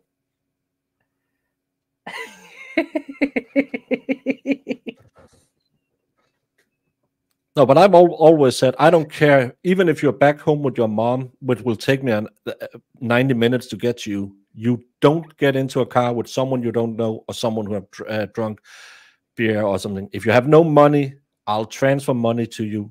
You just call me. My phone is always open for you. And because I don't want them to, I don't want to annoy mom or dad. I'm going to drive with Tommy, even though he's been drinking all night. I've lost friends that way. It's not a good thing. So, yeah. Well, let's get through the rest of it. This got depressing fast. Yeah. Any other run-ins with her? Things you've witnessed with her? I was coming home from class one night. I would not be able to give you a time period on this. Sure, yeah. I remember when it is. And I was waiting on my roommate to get home because I had left my keys in the apartment. Mm-hmm. And I remember she came over and was talking to me for a minute, and it was very visible that like she was talking to me because she didn't want to be in her apartment. Okay. I don't know why, like I didn't ask, but it was just very evident that she didn't want to be there. Do you remember anything she was saying? No, Her demeanor? She seemed like skittish, like nervous. Okay. I don't remember anything we talked about because, in complete honesty, when I was just, it was in one ear and out the other. Right, yeah, you were just kind of, right. With vague nothing. Okay. Did she appear to be on anything at that point, or just she seemed nervous? She seemed nervous. Okay. She didn't seem like high or anything. She just seemed out of it. Okay. I would chalk it up to being more like tired and paranoid or nervous, stuff like that. Okay. And any other interactions with her? No. Honestly, from the few times I had spoken to her, like anytime I saw her, I kind of just tried to go straight into my apartment. Right. There's a few times where These won't be played at trial, but they probably will bring Brandon to trial and talk about this. And if this are they sound like two okay 20-year-olds who doesn't smell too much of the devil's letters and have that weird white guy Rastafari thing that doesn't work. It works for Valhalla with the dreads, but most white guys who try to be Jamaican, it just looks weird. Yeah, it's very hit or miss, and mostly miss. Yeah, but if they can present themselves well, she will be begging the state to just give her those 15 years. Yeah, again, she would have been out in 8 years. She is going to. So my guess is she's going to get to the end of the state's case. And if Owens is doing his job and can get through to her, he's going to say, this looks really bad. See, let me talk to the state and see if I can get you that plea deal. Yeah. Now, Sarah being Sarah, I doubt she's going to listen to that. But as soon as they sentence her, she is going to be like, I had ineffective counsel and you guys are all idiots and you don't understand. I mean, it is going to be ugly. I bet you Owens is still, every time they had asked any of the witnesses, any of the potential jurors, anything, turned around and said, still want me maybe go over there and ask if we can get a plea deal? Do you? What do you say? Let's get a plea deal, because he was going for the plea deal. I can handle her, and I'm going to get famous off of this. And now he's going to be the captain of the Titanic. Yeah. And there's a reason that as a defendant, you get to pick a couple different things in your trial. But this whole, I need to be included in trial strategy. I need to pick, all of this. I need to see all my discovery. Those are typically not things that a, defendant gets to choose. They get to choose whether they plea out or whether they take the stand. Yeah, and again, John Gary, I don't understand why they would offer such a lenient deal, because Sarah Boone will end up costing the taxpayers of Florida a couple of $1 million. There's 150 potential jurors called in today. Imagine if you didn't have to annoy them and say, well, you do this is going to sound harsh. Don't take it the wrong way. But Jorge wasn't an outstanding pillar of the community. They probably think, yeah. Well, and they might have manslaughter is manslaughter. They might have talked to his family and said, look, this is what she is going to try to bring up. Would you be okay with us offering her a plea deal? This is, the real time she's looking, at. But, in order to keep, your memory of George, kind of private and her not sling mud and not have to hear about all of the, really just absolute terror. I mean, I can't imagine being stuck in a small place. So to not have to have those videos be out more, to not have to sit in the courtroom and go over the autopsy report and hear Sarah try to put herself out as, Jesus and Moses put together. Yeah, he beat me all the time. He choked me. And even isn't it too late for a plea? No, you can always try and get a plea. We saw that in the bench jumper trial, that in the middle of it, he said, "Okay, I'll plead insanity, and I'll admit to it via insanity." So you can always, and the state, they don't want it. They're going to waste 3 weeks on all of this crap, and then we're going to get a plea deal, not a plea deal, an appeal where she's going to be exactly the same. I still think she will try and get rid of Owens somehow. I think, and this is not to be snarky or jokey, but I think Owens needs to be very careful. I think Owens needs to keep his head on a swivel, because when this starts going bad for her, and it will, she has shown herself to be the type of person that will lash out at everyone around her. And I don't think she would limit herself if she already sees it going bad. She doesn't look at consequences. She gets mad and she snaps. So Owens, I would wear body armor and sit at a different table. Maybe that's why he had those two women on either side of her, so she could attack them first. Yeah, probably. Yeah, and she does have other attorneys. I know that, but still, yeah, likes your business. She's gonna, but I think she's gonna Del Brooks it at some point. She's gonna start like who were the guy with the 55 stabby stabs? She at some point she's gonna lose it, because you can hear it in that short little cross-examination we had the other day. When she gets pushed just a millimeter, bad Sarah is there. Bad Sarah is always just below the surface, and she can sit there and talk to you about, oh, I'm such a good woman. And when but it wasn't fun, was it? You weren't playing. You did this on purpose. And she will blow a gasket. I think especially now she's not medicated, it's even worse. Because she has that type of personality that's always right. Always. So yeah, she could have OJ's defense team, and she still wouldn't get acquitted. Well, it wasn't OJ's defense team that did it. It was a jury that wanted to send a signal. Well, yeah.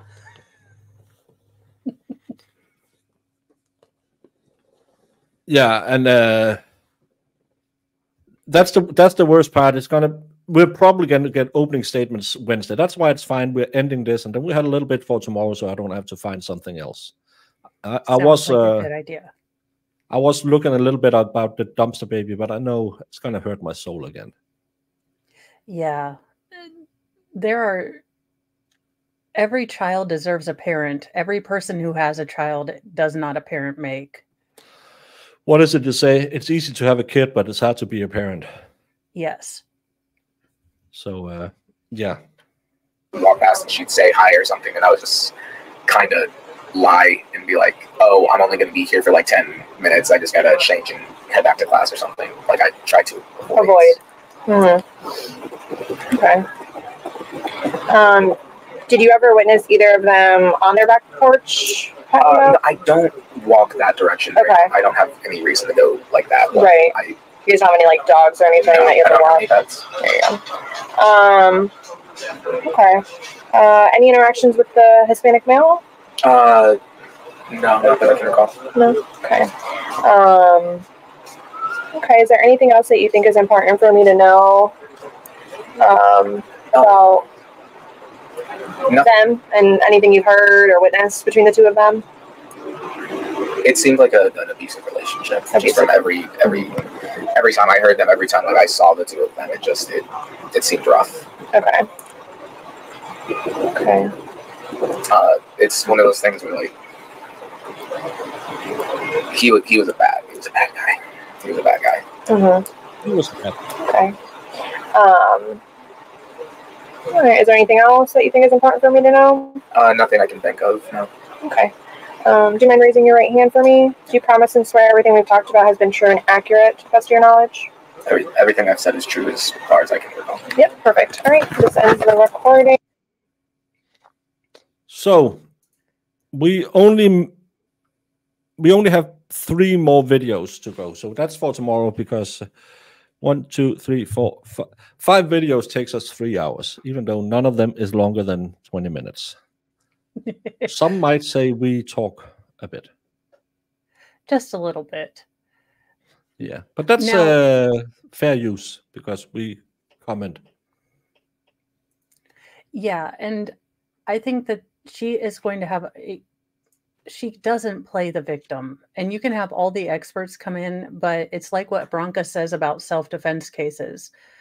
The main and most important thing in those is to have a defendant that's relatable and that you can empathize with. And Sarah is not going to. She is not at all what you would call a sympathetic character. No, and we see that in every self-defense trial. Interesting update. 2 of the 15 that made it through the first round out of the first 50 have seen the suitcase video. Oh, so they are allowed even though they've seen it? Interesting. Well, they might be, the defense might, because I know you only get a certain amount of strikes without cause. So I think they're saving them for like, do you have opinions formed by this? Have you seen it? Okay, we can work with that. Do you have opinions? Yeah. I'd have to raise my hand and be like, yeah, she's a piece of trash. Yeah, and that's probably because again, it's 5 years ongoing, 4 years ongoing. Everyone have seen something about this case. Yeah, but I don't because maybe if you and Jamie watch the show, you'll see I'm live right now, so I'm not always sitting in the Discord. These women, I don't need a Sarah in my life. I have my mods. And you're smart. They're all in America, so they can get you nowhere near a suitcase. No, but and I don't know why my phone hasn't been, because normally I can hear it. My phone will say ding ding ding ding whenever they write to me on Discord. That's why I know I have to look at Discord, but it hasn't said it. Oh, maybe it's because when I went down to, yeah, I put it on do not disturb when I lay down to take my pre-stream nap. So yeah, I agree, Valhalla. But let me read what Katie Caruso have said. 15 on the first, and remaining 35 was struck on cause of stipulation. Reason for striking included full-time students, vacations already paid for, health reasons, and childcare. And 2 of the 15 jurors raised their paddles, indicating they had seen the video of a man in a suitcase. And juror 35 raised their paddle at pretty much every question about seeing the suitcase video, interrogation, etc., and that they do not believe they could be a fair juror. A total of 3, that includes number 35, of the 15 indicated they could not be a fair and impartial juror. Well, I couldn't either. Yeah, I would have no ability. Not with this lady. So, but Mo, thank you so much for joining me today. Jamie, You are welcome. Jamie has been in Florida cleaning up after the hurricane, and probably tomorrow she will be in Nebraska. There's a sinkhole that she will be filling out. So Jamie is doing a lot for humanity right now. That's why she doesn't stream with me anymore. She went back to old daddy, and since then she hasn't been the same. You know how it is when kids find a new daddy. It happens. Thank you, Ian Dubb, for gifting 5 memberships. Of course, Valhalla got a membership. You cheap bastard. He doesn't even pay YouTube Premium. May Murphy, Tom Gillis, Helena T, and Nina Canadian. Thank you so much, Ian Dubb.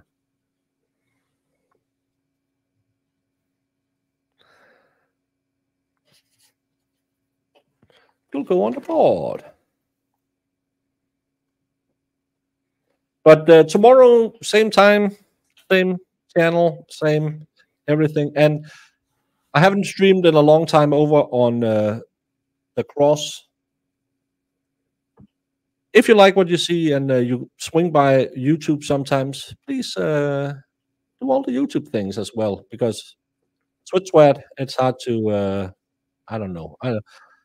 We don't really have the option to chat over there. And as you can see, we have a good chat. Celestial Force is so nice. He says, take care, everyone. Thank you so much. I can no speak. Yes, and thank you for having me. And, you know, every time I get to hear more about Sarah being gross, well, it just warms something in my Schadenfreude heart. So, yeah. I always wondered if I really was German, and I'm like, you know, I do it. I think I am. I have cramps in my right arm, and I feel Schadenfreude. That's maybe I'm German. I shouldn't say stuff like that. Well, at least it's not only my channel that gets demonetized today, so that's fine. The things that come out of me without a filter, we'll end on this. Baker, did you know I full Sarah Boone get up. I run to a liquor store because I thought that the gas stations around my area would sell Mad Dog 2020. No, apparently you have to go to a liquor store. And I walk in, and they're big bottles. Again, I've never bought this before. So I go up to the lady in here, and I'm like, look, this is a strange question, but this is a liquor store. Do you have smaller bottles of Mad Dog 2020? Because I want to stuff it down my bra for a stream.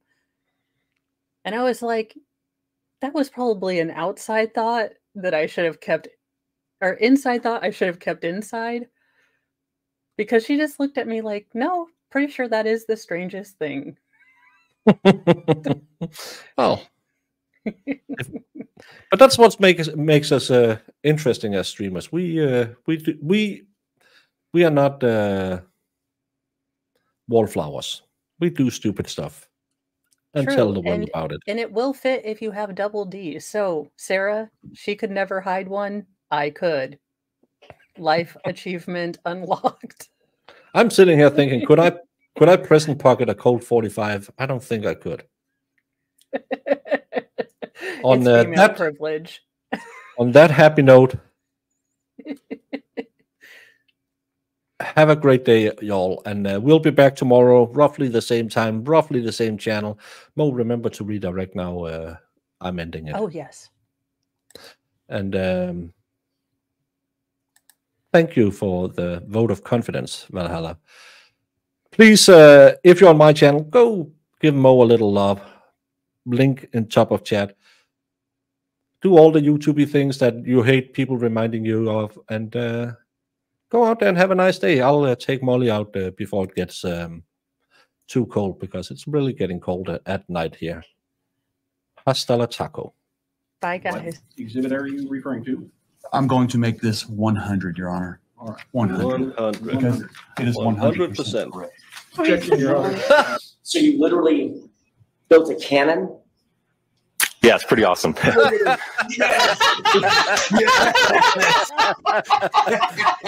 right, I'm in love.